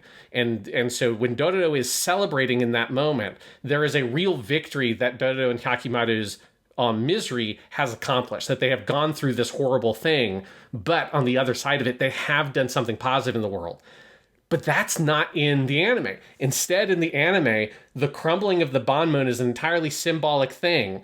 And then, in fact, you have this really dark moment at the end where Daigo, enraged by the death of his other son, Tahomaru, rallies the troops and goes and brings another charge even deeper into enemy territory to incense the war even further. And the way that plays, it's so powerful. And I kind of prefer it from the way the manga does it, because it feels almost more honest, where that wall was not the thing keeping the villages apart. It doesn't actually matter that the Banmon crumbles to the ground. So Dororo celebrating in the ruins of the Banmon, being like, yes, we did it, we crumbled this wall, this stupid wall, it's gone, it's burnt to the ground, while Hyakkimaru grieves and contemplates the nature of what is his life now. That plays so differently in the anime, where it's this purely Pyrrhic victory. Nothing has actually been accomplished because the wall was never the thing separating the town. It was the systems of power, ambition, and warfare. That is what was separating these people and ruining their lives. And tearing down this one little wall has not fixed that problem in any way, shape, or form. And what a powerful, striking, and potent message for something, obviously, that this is almost 20 years before the Berlin Wall actually falls. So it's I don't know, it's a really intense and powerful message. It's so grim, but it feels really honest. It's very brutally honest to me, the way that the anime makes that subtle but potent change here. Yeah, and I was going to bring that up if you didn't, because it is one of the most notable changes not involving Noda the dog that these early episodes make. And I think it is very intentional. And I think it's where you see Sugii and Tezuka's visions are aligned up to a point, but I think Tezuka has an optimist streak, to his credit, in so much of his work, that is kind of indefatigable, right? And it comes up even in the dark parts of Dororo, and I think Sugii pushes back on it a little bit, and I think it's why I would say the Banmon three-parter is the peak of the anime. Yeah. And I think it's an improvement over the chapter from the manga, which is a brilliant chapter. I think the best chapter in the manga is the Misery Chronicles. I think that's the most unflinching part of the manga. I think it is where you have the kind of absolute peak of Tezuka's paneling and everything in the manga, and just the way he really lets this, because it's a story told over months and years, and it is in this beautifully decompressed style, but it's also through the filter of memory and trauma. And I think it's one of the best single manga chapters I've ever written, or I've ever read. And I think the anime version of it is extraordinary. I would still say I think the manga is like just a touch above, because it's just such a pure, it's kind of you can't improve upon it, that manga chapter. I think the Banmon 3-parter, I think they find a way in that ending to like really drive the point home, because I remember reading the Banmon chapter, which is just one single giant like 110-page chapter, and I read it in one sitting, and I got to the end and I thought, wow, there was a lot of brilliant stuff in that chapter, but I don't know if it quite came together for me the way, for instance, the Misery Chronicles did. And then you watch the anime, and that final punch means that even though everything else in the 3-parter is mostly the same as the anime, I think it has a punch that you just need to go take a walk after watching that. Like, it's incredible. And I do think that is an adaptational difference, and an example of how very small adaptational changes can have really big outsized roles to play in your actual experience of the story. Yeah, it's so phenomenal. One thing that makes me sort of laugh a little bit, thinking about this season of Japanimation Station, how last time we did Dragon Ball GT, right? And like one of my complaints across all Dragon Ball GT is like one thing happens per episode. And one thing I did for my notes for Dororo was I wanted to, like, for our conversations, just to make it easier, I wrote little summaries of each of the episode after I watched them. And when you get to the fucking Banmon ones, my summary of episode 11, it's like 2 or 3 paragraphs long, basically. It's so much happens in that one episode. It's so dense. And because I was just like skimming over it, trying to be like, where does that split happen? And it's like, man, you could not get more different than the kind of like reaching for anything to happen in an episode of Dragon Ball GT. And then in this one episode, it feels like it could be a fucking like 5 episodes of anime, just in this like purely condensed form. It's really powerful. But you just have all the stuff in that episode of like when Hyakkimaru kills his brother Tahomaru and he leans over him. And this is one of Nozawa Nachi's best line reads, I think, in the whole show, is when he leans over and he's like, you're my brother, you were my younger brother. And Tahomaru looks at him, and with his dying breath, he spits in Hyakkimaru's face and tells him that that's a bad joke, and then dies. Like, man, that's so brutal. Like, that's fucking Shakespearean. Like, the tragedy of it is so powerful. It's even beyond Shakespeare to me. It's very Greek. It's very, Oedipus. And there's something, it's tapping into this really potent element of tragedy that is there, particularly in the Banmon thing. I don't think like Dororo is not always operating in that mode, but the Banmon one, particularly the anime, is in this like high tragedy register that I think is hard to do well, and it's just absolutely perfect here. Yes. Well, and I think the thing in the manga is that the Banmon chapter writes a check that I think Tezuka never quite finds the way to cash. Now, part of that is not his fault. The manga gets canceled twice. Yes. He may have had plenty of... And you can also tell that, like, page restrictions come in the manga later, where early on, those chapters are kind of whatever length Tezuka wanted them to be, and they're very experimental with page layout. And if you look at the final batch of chapters, there's many more panels on a page. The panels are smaller. The chapters are more of a standardized length. And so I think there's other stuff. And this is not me, like, criticizing Tezuka as an artist or anything. It's just that the manga had limitations that ultimately were out of his control. But the manga, I think, never quite finds a way to get past that point where I think the Banmon story really, really firmly establishes that Hyakkimaru's story is a tragedy. And it will continue to be a tragedy no matter how much of his body he gets back, because he is someone born out of this, horrible, bloody choice that Daigo made. And he is using, violent, bloody methods to piece his humanity back, and he is losing things as he does that. And how do you gain and lose at the same time? And that is this quandary that he cannot get out of, and it's the dual tragedies of the brother Tahomaru dying, and then the gate falling, and in the anime it not mattering, and that Daigo cannot be stopped that way, and that the violence continues. And I think the manga tries to deal with it in certain ways. Like, it starts to set up a new kind of plot arc for Dororo with the treasure map, and with Hyakkimaru stepping into more of an advisory mentorship role to Dororo, and I think there's some really interesting stuff that happens there. And the 3-part in and around the Cape is really, really good and has some really powerful stuff in it. And I think you can see how had the manga continued in that vein, I think it's totally possible Tezuka would have squared that circle, but it's not in the version we have, sadly. The anime, after the Banmon thing, and then a little bit in the Fudo two-parter, abandons all of that. Until the finale, when I think it does find the way to square the circle, and that it brings back to, yes, you gotta kill Daigo. There's just no other way through this. And that fucking sucks. And then at the end, Hyakkimaru being fully human and realizing he can't be around other people because he doesn't know how to do it anymore, and feeling like he's bad for Dororo, and this very divided ending where he has the, Toshiro Mifune, Clint Eastwood, man with no name walking off into the sunset to try to find another way through this world, while Dororo, like, the one good thing he did is he gave Dororo a chance at humanity, and now that will continue over there. And so it's this very divided ending that I think is absolutely perfect for the story.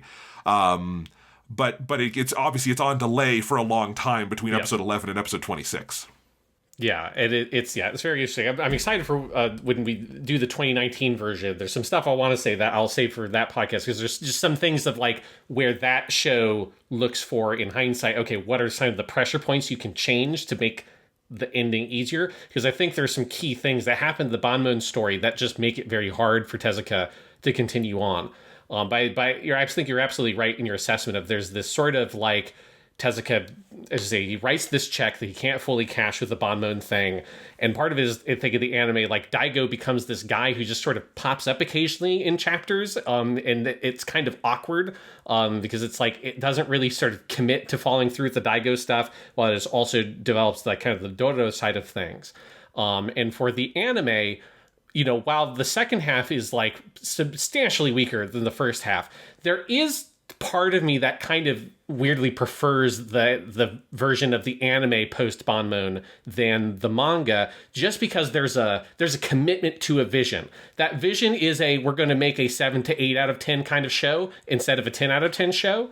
But I still have a lot of affection for the like formulaic, let's go into town, let's get into some wacky hijinks and have a cool fight against a monster. Because it's there's nothing wrong with that. Like, if that's what the show was from the beginning, I think I would still really like the show. But it's like, it's in that comparison, it is quite a bit weaker than the first half.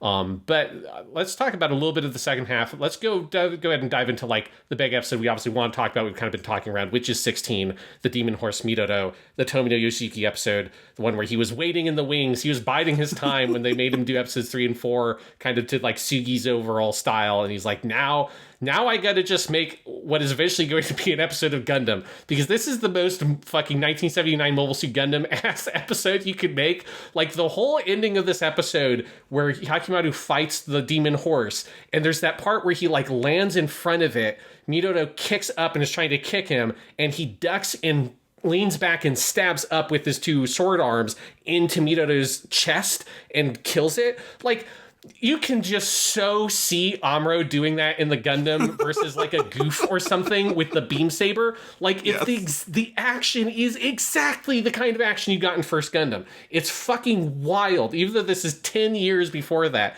it's just so clear, the through line of the way that he envisions action, and then also the very bleak storytelling style that's very unflinching. Like the Midoro one, that is one that comes across so much darker in the anime, even though a lot of the broad details aren't different. Like, the horse mom dies in both stories. It's just the way it's pulled off in the episode of the TV show is so much darker, with the horse crying over its mother's body and being left behind as Dororo and Hyakkimaru must leave it to go on their adventures. It's really fucked up. Yes, and I would say the Midoro chapter, which is the first chapter that's original to the second run of the manga. Yes. It's the first one after the 3-part at the Cape, I think is the last great chapter of Dororo in the manga. Yeah. I think everything after that point is kind of mixed, but that chapter is still fantastic. And I do like the ending in the manga a lot. I think it's a good example of Tezuka's optimism shining through in a productive way, where Dororo bonds with the foal by talking about that Dororo lost a mother too and still found a way to move on. And so it ends on this note where the foal is very sad, but you get the sense that, like Dororo, it will move on. And I think that's a very Tezuka-esque moment that I think we love Tezuka for. that ain't a Tomino moment. No. That ain't a Tomino moment. The ending of the episode in the TV series, I forget First Gundam, that's a Victory Gundam ending. That is this hurts, and it will hurt forever. And that is the end of the episode. That is this used to be my mom's head kind of ending, right? I was just, picturing in my head Chibi coming, walking up with its mom's head on its back or whatever and giving it to Dororo. It's like, this was my mom. This is my mom. Yeah. Oh, Chibi. Oh, no. I know. But then overall, and it is interesting because Midoro is also a chapter that is long enough that in the Sugii version of the show, you could have made a two-parter. Yes. I think very easily. And there's even a break in the story, I think, where it would have been very natural to do it. And Tomino don't do two-parters. No. Tomino Yoshiyuki, he articulates in 22 minutes what a lot of people would take 45 minutes or more, right? And so there is a pacing to it that feels honestly kind of G-Reco-esque of it is just pedal to the metal. That episode must have more cuts than some episodes, like two-parters of Dororo combined. There are just so many individual cuts in the Midoro one. There's so much stark, bloody violence to it. It's got that very staccato editing rhythm that Tomino uses that I think of as very Soviet. It feels very Eisensteinian to me, where sometimes the continuity between cuts isn't really clear, but it is associational in its montage in a way that the overall flow hits you very hard. And I just think on a formal level, it is as good as anything Tomino's ever done, and it is totally a masterpiece. It is, and it's very teachable in its bold, formal qualities. It's a tour de force, I think, in a true sense. Yeah, it's so good. And one of the other things he does is that he inserts a very different sense to the writing of the story. Because if I remember correctly, this is not really how the manga does it. Because in the anime version, the story is fundamentally about this rift that is driven between Hyakkimaru and Dororo, where Hyakkimaru is driven to go kill the demon, believing that nothing can be done. Once you're possessed, that's it. I have to kill it. And Dororo desperately trying to figure out a way for Midoro to be, or for Chibi, the baby horse, to be reunited with her mom. Obviously in a way of her projecting herself onto Chibi.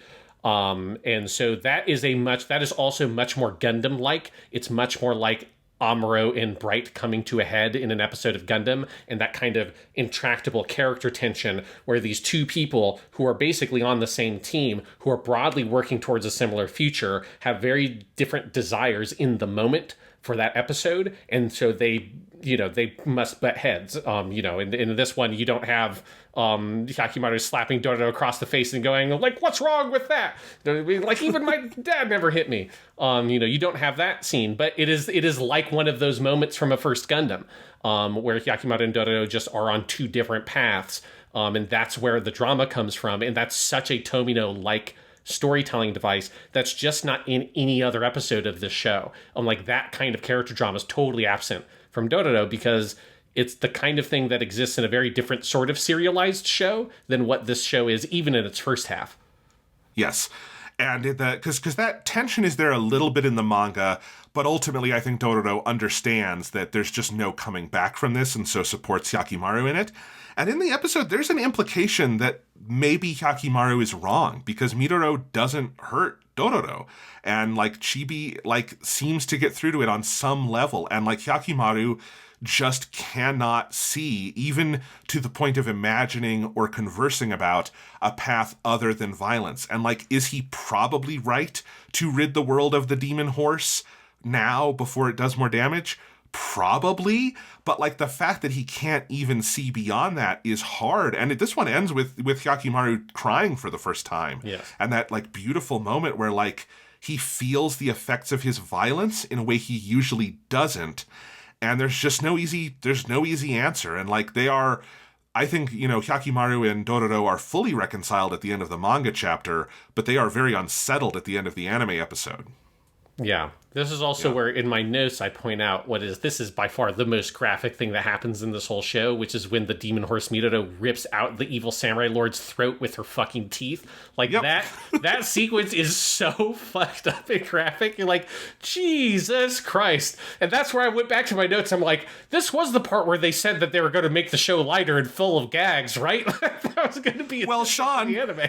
This is Tomino Yoshiyuki, a man who is handed, bags of cash by sponsors composers to make a kids show and makes Mobile Suit fucking Gundam. Like, Yeah. I mean, his idea of what a kids show is warped in the most insane, wonderful ways imaginable. So, maybe he was thinking, hey, the kids, they're drinking their Calpus. They want to see throats ripped out. That's what they want. I love it. That's his head. That is what a kids show is. But that is, I think, that is the platonic ideal of this half of episodes. And I do think there's a different world where if this second half wasn't made as a, like, we are scrambling to remake the show, I think you could imagine a much better version where, like, a rotating group of directors got to come in and leave their stamp, because some of that is there. But to me, the only one that I think really feels fully articulated is the Midoro one. There's other ones I think are very good, but I think you can feel the strain of, like, we're having to turn this around fast, we're having to create original stories. There's a half-baked quality to other parts of it that I think I would like to see the version of this that was made maybe with fewer restrictions on it, or at least on time and budget and stuff, where more people got to deliver an episode, not like the Midoro one in terms of no one else is going to make it like Tomino, but I feel like fully expressive vision, because I think Midoro is the one that is the platonic ideal of this. Yeah, absolutely. I think the other places where the second half of the show can be quite good is when instead it leans into the horror elements, which are there in Dororo, but it's not like an emphasis in the first half. Whereas in the second half, you have a really good stretch of episodes of 20, 21, and 22, I think are three really good ones. Episode 20 in particular, I really like. Episode 20, I think, is the creepiest of them, because that's the one with the Jizo statue. So that's the one where you've got Dororo ends up tied by these villagers to this Jizo statue as part of a quote-unquote babysitting job. And then the Jizo statue starts talking to her and says, like, will you sing me a lullaby? Will you sing me a lullaby? And Dororo refuses, and then it grows these big spindly arms out the back of the statue and starts strangling her until she sings the song. And that's the most, I think, it captures the kind of, like, folkloric horror quality of yokai in a way that's really potent, and I believe that's based on a real like historical folkloric yokai monster, because it's the kind of thing you see in a lot of these, of like a creature asking to be carried from place to place, and it asking for something, and it's only when you give it the permission, or it will coerce you into giving the permission, that it can act on you, in the way of like the Kane Kozo coming in episode 3 and going, Yaroka, like, do you want some? Do you want some? That's the kind of thing I really associate with the yokai. And so all that stuff of Dodo having to carry this Jesus statue from place to place, and every time she tries to tell someone what it is doing, it whispers in her ear to sing a lullaby, so she starts singing and everyone thinks she's just fucking crazy. I just think that whole thing is so unsettling, and it's where it, like, this maybe is a weird comparison on the surface, but I think it's very true. Like, that episode is basically just an episode of fucking Courage the Cowardly Dog, the Cartoon Network cartoon. Like, again, I know it on the surface, it sounds like a weird comparison, but watch that fucking episode. Like, that, it's the exact same kind of tonal register, where it's like, it's kind of funny and weird because of how bizarre the monster is, but it's so straight-faced in how it presents the monster that it's legitimately creepy. Like, it's legitimately unsettling in the way that some of the Courage the Cowardly Dog episodes are creepy as shit. And I just found that Jizo statue very unsettling in a way I thought was quite well done. This is also the episode where Hyakkimaru kills the monster at the end and he grows a spine, which I thought was like a fun, more a less apparent thing. It's not his eye falls out. He just goes like, oh, wow, I can really stand up straight now. Wow. Oh my God, I've got a spine. Holy shit. Yes. No, I liked that one. And I think in that run you're talking about, I think episode 22, which is the one with all the gold, where Dororo is blinded by greed, and there's this voice in the mountains that is asking, "Are you ready?" And then Dororo has to sing back, "Not yet." And that whole thing, that is a super creepy episode that I think works well. The one in the middle, the Moth Mother one, the Sabame one, I like it. I do think it suffers in comparison to the manga, because that's a two-parter in the manga that has a lot of stuff around the edges that I wish was there. But I think the actual like animation and atmosphere of it is still very good in the anime. Another one I like from the second half It's right before the Demon Horse Midoro. It's the Empty Empty Village one, which is a weird mix of horror and comedy. It's horror in that it's about this eerily empty village with these demons. It's comedy in that they wind up traveling with this wandering samurai who is a one-episode guest star, and Dororo and the samurai do this like weird like silent movie comedy routine of trying to sneak out of the village in all these different ways.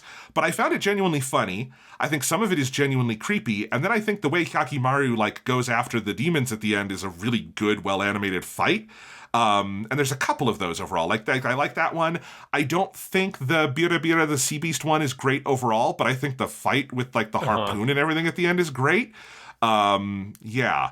The only ones that I think are outright bad, I think the Don Buribara one is really bad. And I think like that's not a great chapter in the manga, but it has lost everything that made it like interesting and is really stripped down to be kind of a bad children's show episode.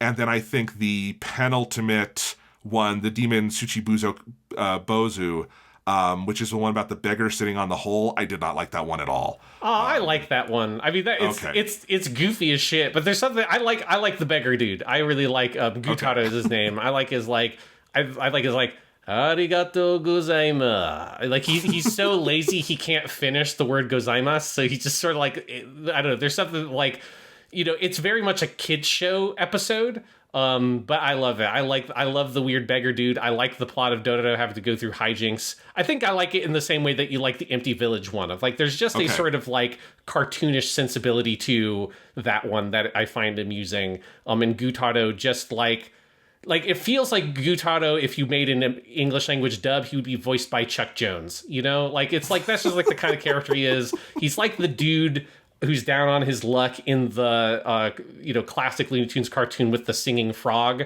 that sings for the guy but will never sing for anyone else. Yes. If you remember that guy, like it's like if that guy was Japanese in the Middle Ages in Japan, he would be Gutaro from episode 25 of Dororo. Yes. I do also like the Thunderfire dog one. I just like dogs to begin with, and I like that it actually feels very Tezuka-esque in its kind of humanitarianism, in that it is about, even though this is not a story in the manga, but it is a story about like this town that forces the dogs to fight, and it is about how that is bad, and Dororo kind of righteously takes this on and becomes sort of the hero. Like Hyakkimaru ultimately like kills the demon at the end, but it's mostly about Dororo taking on the villagers for making the dogs do this horrible fighting. And then this one also feels more like a Tezuka chapter in that there is kind of a thematic link to the demon, because the demon is a dog who's become a demon because of the rage over this abuse. So I think that one actually works really well. That one feels a little bit more like part one Dororo. Yeah, I agree. It like uses Nota very well. That's yes. By far the best Nota was ever integrated into the show. That does have the very strange plot point of Hyakkimaru carrying around a gigantic bamboo gourd of laxatives, apparently, because Dororo's whole plan is to ask Hyakkimaru for some laxatives, and I'm like, is that just a thing they have? And then I'm expecting him to take out a little pouch or something, and there's like this huge thing that he like takes out like 2 little pills, like, I guess I don't know what Hyakkimaru's whole digestive system is at this point in the series. How much of that has been taken by demons that maybe he just needs some pills to help him out. But it's like very weird that he just has this giant thing of ancient Japanese laxatives that then Dororo puts in all the dog's food. Yeah. I also think it was a little roundabout of Dororo to make the dogs have diarrhea and not just give it to all the villagers. That did, his heart was in the right place, but, a little off. Yeah. Still, I like it. Maybe the answer is that Hyakkimaru, because his dad was a physician, and he's got all these fucking holes in his body where he's got, like, boiling water and shit. Maybe just one of his limbs has laxatives in it. That's the thing. Yeah. And yeah, maybe he grew that part back, and so now he has to carry it around, because it used to just be a little thing that like popped out of his shoulder or something. And when you just need a little something because your stomach's not feeling right. Here's a little change that the anime makes that we didn't talk about earlier. In the manga, one of the first things Hyakkimaru gets back is his right arm, and so he gets the arm back, and that's when he starts using the sword that is on his hip. He doesn't use it until then, and then he uses that, and he'll sometimes use his left arm. He'll throw the arm off and use the blade that is in his arm.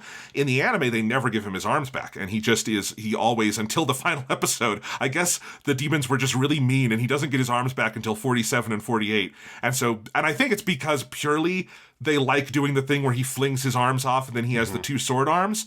But that is one like minor change that sticks through the whole show. Yeah, one thing that's like a weird, interesting detail of that is that in the pilot film, because that happens at the end of the Banmon arc, in the pilot movie, they have it be the version in the manga where his arm grows back. But then when they made the actual episode, they changed that, and that whole scene would have had to change because the pilot film, it's like in the wrong place. It's a whole thing. But in the actual series, they have it be his leg, I believe, is what grows back. Is one of his legs. Yeah, which is a weird but interesting particular change. Yeah. If you've read the manga, like the logic of him, why he uses the sword on his hip versus the sword in his arm isn't as clear in the anime because of that change. It doesn't really matter. I don't care, but like it's just a little thing. Yeah. What else in this stretch of episodes that's worth mentioning before I think there's a lot to break down in the finale. So yeah. I think you mentioned this one, but I just want to read what I wrote in my summary because you could tell that I wasn't particularly into the episode, which was episode 17, The Monster Donburi Bara, which at least has like, it's got a weird, almost like kind of, you know, I hate to invoke this, but a like impreg fetish kind of vibe to it, because it's the one where the dude gets like has to eat to get super fat so the yokai can get into his belly, which that is like a legitimately really fucking creepy idea. But the rest of the episode is made so kind of childish feeling that being so creepy just puts it into just a different sort of territory than the manga. But so I'm just going to read my summary because you can tell my mental space when I was watching this one. Dororo comes across a field of watermelons and headbutts a watermelon in half. A bunch of kids fight her over the food and she follows them back to their village where they claim a monster is causing them to starve. Dororo is tricked by the village chief who has been hoarding food in the guise of monster, but he is unmasked after Dororo hotboxes him. And he would have gotten away with it too if it wasn't for those meddling kids and their stupid dog. But a real yokai appears and forces the chief to eat so that the yokai can make a home in his belly. Hyakkimaru arrives and helps chase the monster out by starving him. Hyakkimaru follows the spirit back to its source, a monster turtle. Hyakkimaru fights the turtle and the villagers stab the turtle in the neck with a bamboo spear, which Hyakkimaru pours boiling water down to kill it. It's like, what a weird fucking episode. Like, I remember, and this is in the manga too, the whole thing of like, oh, it's a giant turtle in a lake over there is the actual monster. I'm like, what the fuck is even happening? It's weird as shit. That's the worst episode of Dororo. That's not a good one. Yeah. So then we do have the finale, the final demon. I don't know about you, Sean. I was blown the fuck away that it is as good as it is. Like, I think it's an excellent finale. It makes me forget that the show had this giant change in tone because it like satisfies what I wanted out of the early stretch of the show. I think it gives you the catharsis you need to see like the Daigo story actually like Daigo called on his shit and like held to account. But I think it also gives you the thematic resolution you want from Hyakkimaru. And it takes this detail that is very vestigial in the manga, which we've been talking around, which is that Dororo presents as male, but is actually a girl underneath. In the manga, that is revealed during the Cape 3-parter when one of the other bandits strips Dororo to see the map, but then Hyakkimaru doesn't, to our knowledge, know that. And then in the final chapter, Hyakkimaru is like, I knew it all along, but it never kind of amounts to anything. But I think like they're able to thematize it here. I think it's a great final episode. Yeah, I was shocked. I was absolutely shocked by how good this was. Because I didn't know what this show did for its ending. And yeah, like it, you know, like I wish that there was a version of the show that was able to sort of play out more of the Hyakkimaru getting his body parts from demon stuff, right? Obviously they have to sort of like do this whole big montage. But that montage is great. Yes. Oh my God. Like when it cuts, because he gets to that village with Dororo and learns about the rebellion, but is not committed to staying. So he leaves Dororo behind. And then you get like this incredible sweeping montage with the big like, music going over it. And like they don't do like a title card with like 1 year later. They just gradually show Dororo and the worsening situation here, Hyakkimaru killing demons and getting his body back. It's a bravura piece of filmmaking. Yes. And it's just like, it's like the sense of like, we're sort of just getting back to the old version of the show because it's just, it sort of feels like a lot of what the previous episodes just didn't happen because it's sort of totally in this whole different space.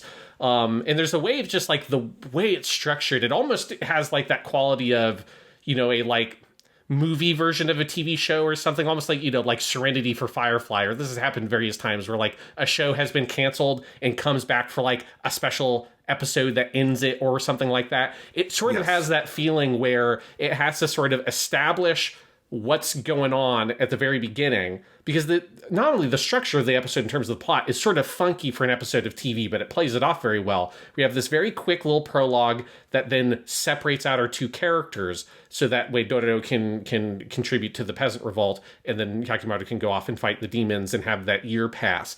And then you have this sort of just like really rousing big climax that brings that all to a head. You have Daigo comes back in, and just like all that stuff happens where like, I love, Hyakkimaru's mother and the role that she plays in the ending. I love where she just kind of comes out and finally calls Daigo out on his shit and is like, what have you done? Like, what have you done with all this power? Like, what have we done to this boy? What right do we have to criticize him? What right do we have to command him or hurt him or hit him? Like, who are you as a father to do these things? And then, of course, Daigo's point of no return is he cuts his wife down, and that's what turns him into physically into the demon that he always was. And that twist at the end that he's the last demon, that is 1,000 times better than the like idea of Dororo is made up of a composite of the parts from Hyakkimaru, and Hyakkimaru's gonna have to kill her. Like, I get the drama of like Hyakkimaru being confronted with like, my last step will have to be to kill Dororo, which is like the one connection he has in the world. Like, I kind of see where that's coming from, but this is so much more thematically potent, that Daigo gets his comeuppance, and it brings that sense of sort of real mystery to the demons once again. They have this little like line that Daigo throws in when he goes back to the Jigoku-do, the Hell Hall, which is a great name for the place where he has the 48 demon statues. And he says like, oh, Hyakkimaru killed the Bunshin, basically like the clones or the projections of the 47 of the 48 demons. And I like that sort of brings it back to that sense of what the demons were like early on, kind of like the fox spirit, which is more vague and harder to grasp. And it's this from this other dimension, or like, when Hyakkimaru tells Dororo in the Misery Chronicles that the demons, like the wind, is them laughing, right? And if you could listen closely, you can hear their laughter on the wind, because there's nothing they enjoy more in the world than the suffering and misery of humans. And Dororo shouts into the wind to like basically shut the fuck up. Like, that sensibility that the supernatural edge of the show had early on comes back in that sense of the demons were just toying with Daigo the whole time, and that they have already taken his body that Daigo's preparing to sell for even more power. And it's like, you already sold that off. Like, you already are a monster, and you're going to just be cut down by your own son that you sold off and betrayed. Yes, and what's interesting is that some of these ideas are in the final chapter of the manga, but I think they're done pretty poorly in that version. Because in the manga, it also has the idea that there is a big kind of it's not the literal final demon, but a big boss demon resides inside Daigo. But it's written in such a way that it kind of lets Daigo off the leash, or not off the hook is what I mean to say, where it implies that this demon inside him was making him do all these violent things, so we just got to kill the demon, and then they just kind of let Daigo go kind of in ignominy, and he leaves. And there's no like catharsis, there's no kind of like showdown to it, there's no sense that this person was held accountable for their sins, or those sins were even really acknowledged. And so what they do here is, it's not that like the demons made Daigo bad, it's that Daigo is so fucking bad he became a demon. And I like that may sound like a small difference, but it's a huge difference, I think. And so much of this episode is about characters, from Hyakkimaru to his mother to even Dororo, seeing this guy for what he is and seeing the evil he represents, and then holding him to account for that. And there's something about that like, I realized like through my Dororo journey these last couple weeks, that was the piece I was missing, I think, for an ending. I think it's that, and then I think it is paired with Hyakkimaru getting this walk off into the sunset ending, but almost like, it's like John Wayne in The Searchers. Yes. He comes home and he realizes he can't be home, and so he leaves because there's no such thing as a home for him anymore. But there is also hope for the person he left, right? And so it is this like split, divided ending, and it's perfect. Yeah, and it is the best use of Noda in the whole show, the little dog, is at the end here, where Dororo is left behind, assuming that Hyakkimaru has perished when the Jikokudo burned down. And then Noda comes up, and Dororo picks up Noda and goes like, "Oh, Noda, it's like you're here, you're all right." And gives this little speech to Noda about how, like, they have to go live their life and be happy because it's the thing that Hyakkimaru has left them. And they have this very, like, appropriately enough, very world masterpiece theater kind of ending of this little girl and her pet dog running off into this, like, pastoral landscape. That's like this very, it's still in black and white, obviously, but you kind of envision your mind's eye, this beautiful verdant green meadow in hillside on her way back to the village that they're all going to rebuild together. And it's like everything else in this show, even in the second half of the show that is a little bit more upbeat, all the towns are still these sort of like squalid, poor little desert towns that, like, no one has enough food, and they're just dirt paths, and there's no nature, there's no like visual greenery or anything like that around. It's just all run down, empty fucking ghost towns and shit like that. And so you just get this one sort of like pure moment of Dororo in nature, and it being this positive thing representing this like positive future that she can now have and go build. And that it is a like nice little it's a nice ending, and it's a nice image to kind of, I think, end on. Particularly if you watch the on the DVD, they have at the end of the pilot film, it shows you the storyboards for the last episode set to some music. And like the storyboards for this episode look so good, and those shots, like the drawings for the storyboard for the last couple of shots of Dororo running away with Noda are really great and very evocative. And it's just like, it was a cool little extra feature that I didn't even know was there. It doesn't even say. I missed that. Yeah, I turned it off before then. So, okay, I'll have to go back and check that out because that's awesome. Yes, because it's the last like 6 minutes or something of the option that just says the pilot film just shows you those. And they look so good. Like it's like kind of striking how nice those storyboards look in that last sequence there with Dororo and Noda running off to a happier future while Hyakkimaru has the ending, basically, I love this detail, basically gets the ending that Sugii Gizaburō told Tezuka Osamu that was going to happen the whole time. Look, dude, when he gets his fucking body back, like, he's lost his whole purpose of everything he's been doing, and now he's got to go become a monk and wander the countryside in contemplation. And I wonder if that's part of the difficulty that Tezuka had with the series, is that I wonder if it was hard for him to, maybe that ending is like, it was too dark for him or something. Like, he couldn't figure out a way to like get to that ending that felt like his vision. But it's so hard to imagine an ending of the show that is different than that doesn't have this kind of tonal space and idea going on with Hyakkimaru's arc. Because it's just so funny that Sugii kind of got booted off the show for envisioning that this is sort of what the show is like. And then the show ultimately is not that different. Like, it's not that much less violent in the second half. Certainly it's like less narratively sophisticated for most of it, but at the very end it gets all of that back. And so you sort of like sit there wondering like, why, it makes me think that probably Sugii Gizaburō, if he was less of an ornery and stubborn guy, probably could have just stayed on the show without making too much of a change. But it seems like based on that story of his own recollection, that story was him recalling those events. I wonder if he's a little bit too prideful of a person and kind of got his show taken away when he probably could have gotten around those difficulties without too much of compromising the show. Based on the actual content of the show in the second half is not so much less objectionable than what the first half was doing, particularly at the end. So there's also the plot point of Dororo being a girl, right? Yes.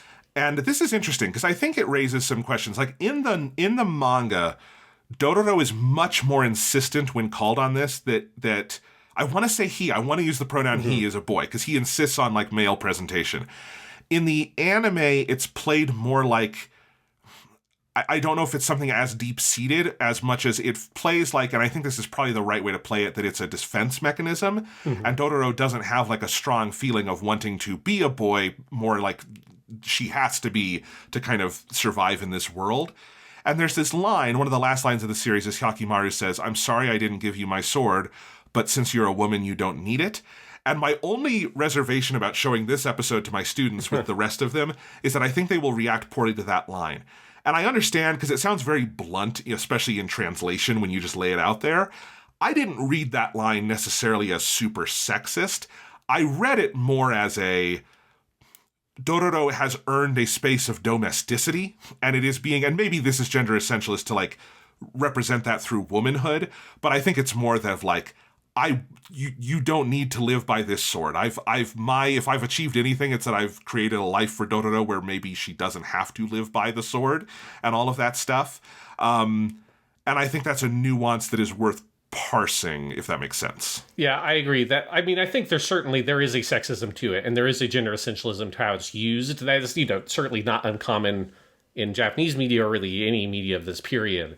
I do think it's an effective narrative device for what they're trying to do it with, because it's doing the thing that you're saying. It's saying that like Dororo, you can now be the person that you are.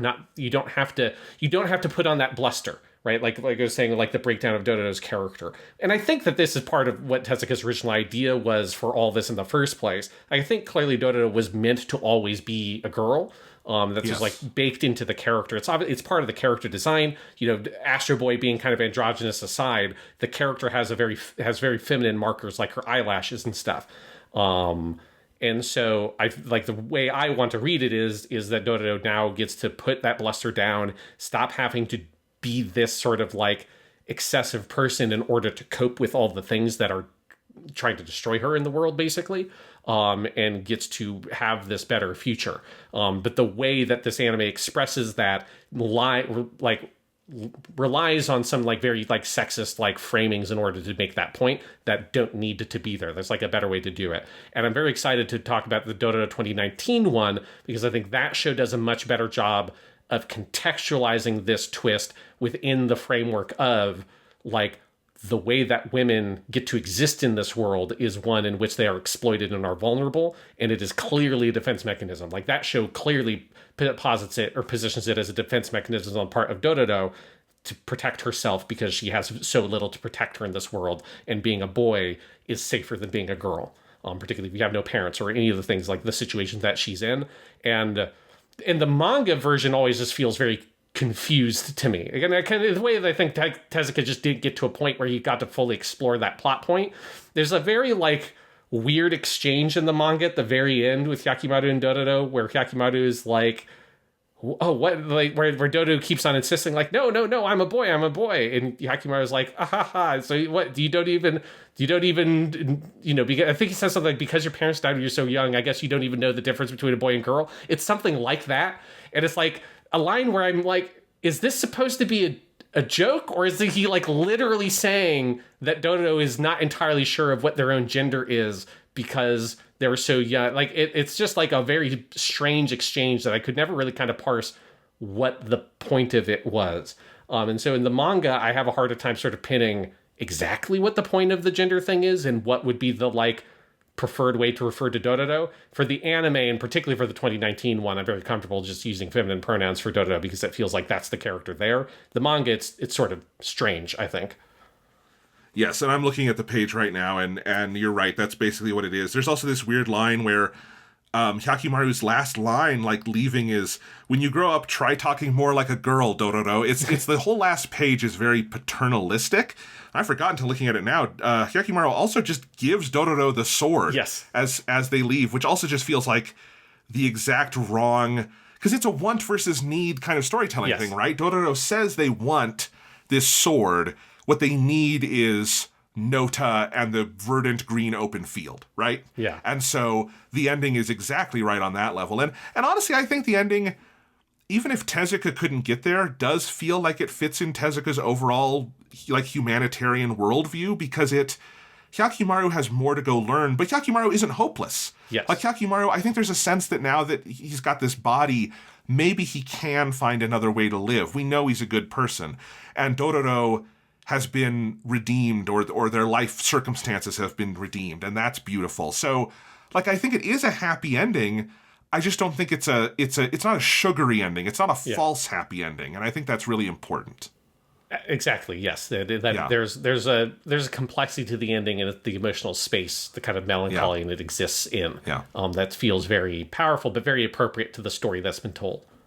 Well, and this is why I'm excited to see the 2019 one, because this is just an idea that, like, we have the language to explore more today, the Dororo and gender and all that stuff, in the same way that like a Princess Knight adaptation today would be really fucking fascinating, or something. You know, some of Tezuka's other ones that like, because Tezuka did engage with gender in really interesting ways.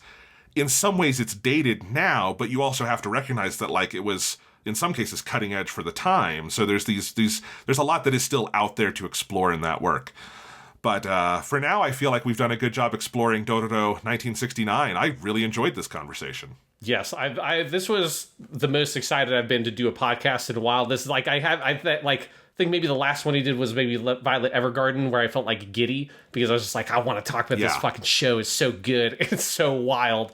But this one in particular, just because, man, there's so much the crazy behind the scenes stuff, and just like such a different style of show that we've never really looked at before, because it's hard to look at shows of this style because they didn't make as many of them back then, and most of them you can't see or are very hard to find these days.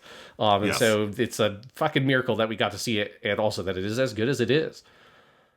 But that will do it for today's episode. But the Dororo train does not stop here, Jonathan, because next week we're continuing to talk about Dororo in the world of Dororo, where we'll catch up, well, at least touch on some of the weird ephemera, maybe talk a little bit about live action movie stuff. I've played some of that PS2 game, so we'll talk about some of it there as well. But our main focus next week is to discuss the modern 2019 adaptation of Dororo done by Studio Mappa, directed by the same guy who did Rurouni Kenshin, as well as season 1 of Spy Family. It is a great show, a phenomenal show. I'm so excited to revisit it.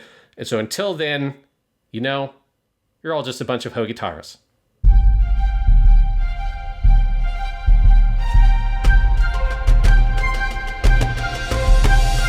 恋しているだが君が一番大切だから夫婦として